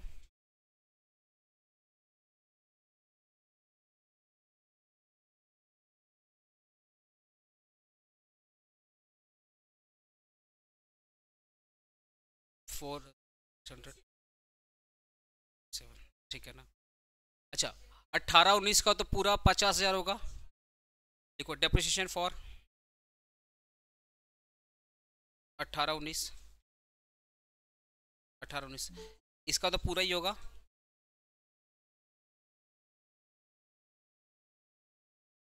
इसका तो पूरा ही होगा 5 लाख डिवाइडेड बाई 10 कितना आ जाएगा इसका 50,000। इसमें तो पूरे साल भर का लेंगे ना अपने लोग, ये हो गया 50,000। अच्छा यहाँ पे इसका वैल्यू क्या हो जाएगा 466, यहाँ माइनस कर दो कितना आ रहा है बताओ तो इसका वैल्यू 466 50,000 कितना जाएगा 4166 4,16,667। अच्छा इस दिन इसकी वैल्यू कितनी हो जाएगी 4,16,667। अब बोला था मेथड चेंज हो गया, तो कितना हो गया था मेथड चेंज होने के बाद 20%, तो इसका कर दो 20%, कितना आ रहा है?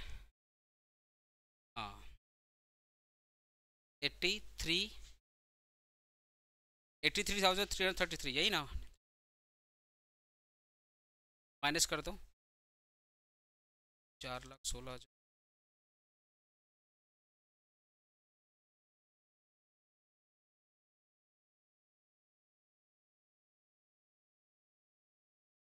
3,33,334 यहाँ भी सेम वैल्यू आ जाएगा 3,34,334। इसको कर दो इंटू 20%, 66,667 माइनस इक्वल कितना आ रहा है 2,66,000 यही आ रहा है ना, ठीक है। therefore depreciation for 1920 and 2021, 1920 का कितना था 83,130, 66,667 यही अपने को निकाल।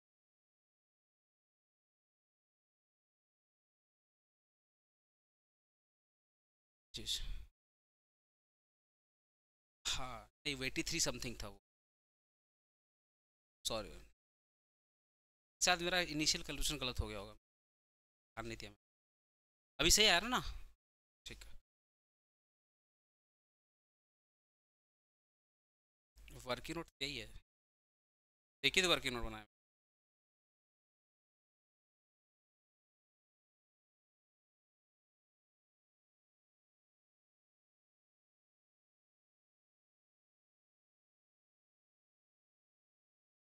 आपको क्या 19-20 का तो निकालना था ना,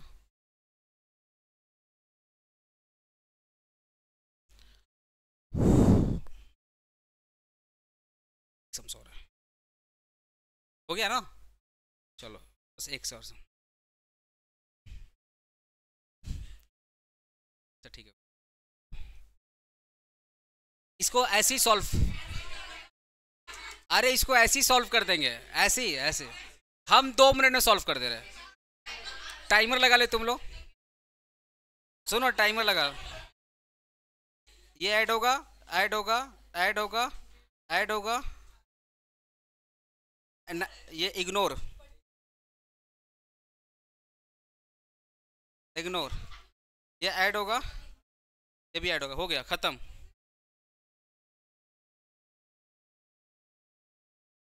अरे परचेस कॉस्ट निकालना था, सुनो सुनो परचेस कॉस्ट निकालना था। हाँ, XYZ Limited is installing new plant at its production facility. It's incurred the following cost. Advise the management for the company regarding the capitalization of cost in accordance with the Ind AS 16। मतलब आपको purchase cost निकालना Ind AS 16 के हिसाब से, ठीक है। अच्छा यहीं पे सॉल्व कर लेते हैं ना। कॉस्ट ऑफ द प्लांट कितना है 1 करोड़, ठीक है।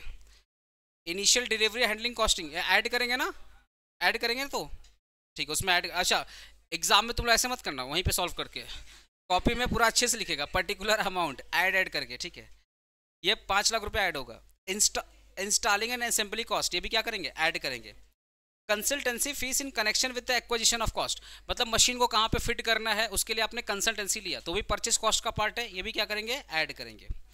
Interest charged paid to supplier for the plant of deferred credit, भाई तुमने उधारी पे सामान लाया, उधारी पे सामान 1 करोड़ रुपया कोई कैश थोड़ी देगा, उधारी पे सामान लाया उसके बदले इंटरेस्ट पे किया, वो तो फाइनेंस कॉस्ट हो गया, वो तो फाइनेंस कॉस्ट हो गया, वो तो परचेस कॉस्ट में नहीं आएगा, तो इग्नोर मारेंगे। Interest on loan taken for the purchasing the plant during the period of installation and assembling, मतलब सुनो ना, अपने एक वही वाला हिसाब हो गया, अपने बाइक या कार ले लिया, पेट्रोल भरने का औकात नहीं था तो दोस्त से पेट्रोल का पैसा लिए। कंपनी साथ भी यही हुआ, कंपनी ने मशीन परचेज कर लिया, कंपनी ने मशीन परचेज कर लिया, फर्दर इंस्टॉलिंग के लिए पैसा ही नहीं था उसके पास, तो बैंक से लोन लिया, लोन लेकर के फिर इंस्टॉलेशन करवाया। तो भाई ऑब्वियसली आपने जो लोन लिया वो इंस्टॉलेशन पर्पज के लिए था, तो वो आपका परचेज कॉस्ट का पार्ट बनेगा। हाँ इंस्टॉलेशन कॉस्ट में ऐड होगा। तो interest on loan taken for purchasing the plant during the period of installation and assembly, कि आप इंस्टॉलेशन करने के लिए आप फर्दर लोन लेते हैं और लोन लेकर के आप इंस्टॉलेशन को कंप्लीट करते हैं, तो वो भी आपका परचेस कॉस्ट का पार्ट है, वो आपको ऐड करना पड़ेगा। तो ये अमाउंट कितना है, 2 लाख ना, ऐड होगा, ये वाला भी ऐड होगा। Present value of estimated dismantling cost to be incurred after 10 years. जो आपका प्लांट है 10 साल के बाद आप इसको ख़त्म करोगे, मतलब उसको हटा दोगे, तो हटाने में भी तो खर्च आएगा। जैसे एक अभी गणेश टॉकीज जो ब्रिज था, याद है ना, गणेश टॉकीज जो ब्रिज था, एक बार लग गया किसी तरह, गिर गया, 200-250-300 लोग मर भी गए, फिर ऐसे कुछ सालों तक ब्रिज खड़ा था, फिर गवर्नमेंट, सब लोग रिक्वेस्ट किया भैया ये ब्रिज हटाओ, कब गिर जाएगा, फिर गवर्नमेंट को हटाने का 2-3 करोड़ रुपया लग गया। ब्रिज को बनाने में जो खर्चा लगा उसको हटाने में भी 2-3 करोड़ रुपया लग गया। वही present value of estimated dismantling cost to be incurred after 10 year. तो 10 ईयर में जो खर्चा होगा वो नहीं दिया, उसका प्रेजेंट वैल्यू मतलब आज उसकी वैल्यू कितनी है, 3 लाख रुपया, तो ऐड करेंगे 3 लाख रुपया, 1,22,00,000, ठीक है। बोलो ऐड भी कर रहा था, अरे गूगल। ये वाला देखो तो ऑपरेटिंग लॉसेस, याद करो, रन लॉसेस, याद है ना, रन लॉसेस पढ़ाए तो थ्योरी में, क्या रन लॉसेस हम लोग ऐड करते हैं, रन लॉसेस हम लोग क्या करते हैं, इग्नोर करते हैं। Operating losses before commercial production नहीं, रन लॉसेस ऑलवेज क्या करते हैं, इग्नोर करते। अच्छा, ऑपरेटिंग लॉस की जगह पर रन लॉस भी लिख सकता है, तो रन लॉसेस हम लोग क्या करते हैं, इग्नोर्ड। ये आपका परचेस कॉस्ट का पार्ट नहीं है। तो आप फाइनल आंसर कितना है, ये इतना बड़ा अमाउंट हम नहीं लिखेगा। 122 करोड़ नहीं, 1.22 करोड़ CR।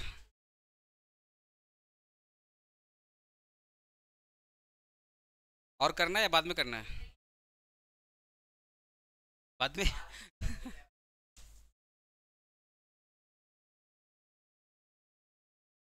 पिछले वाला, अरे मैं ग्रुप में भेज दूंगा, देख लेना। ब्रेक ले चाहिए या क्लास ऑफ कर दे, अच्छा संडे आज बर्बाद हो गया तुम लोग का, ठीक। क्या अब क्लास मतलब क्या, जो 2-3 सम से मैराथन में कवर कर लेंगे, ठीक है। अब मैराथन में आएगा तो बोलना एग्जाम के बाद कवर कर लीजिएगा। तुम लोग हालत दिक्कत यही लग रहा है।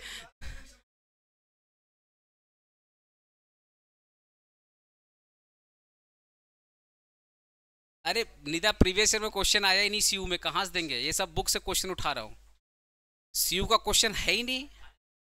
अगर तुम लोगों को सीयू क्वेश्चन मिलता है मेरे को भेजना, मेरे को तो नहीं मिला। मैंने 2 फेमस बुक उठाया, कहीं पर भी सीयू क्वेश्चन नहीं है। अभी खाली सीयू के ऑफिस में नहीं गया क्वेश्चन लेने के लिए, खाली बुक से उठाया, बुक में नहीं है क्वेश्चन। ये सब मैं इलस्ट्रेशन उठा उठा के सॉल्व करवा रहा हूँ, मतलब बुक में है ही नहीं इसका। 2024 में आया हुआ था वो वाला, ये क्या नाम है तुम्हारा, इंडेस 33 से आया था, वो करवा दूंगा मैराथन में, ठीक है। 2-3 क्वेश्चन मैं मैराथन में कवर करा दूंगा, ठीक है। चलो।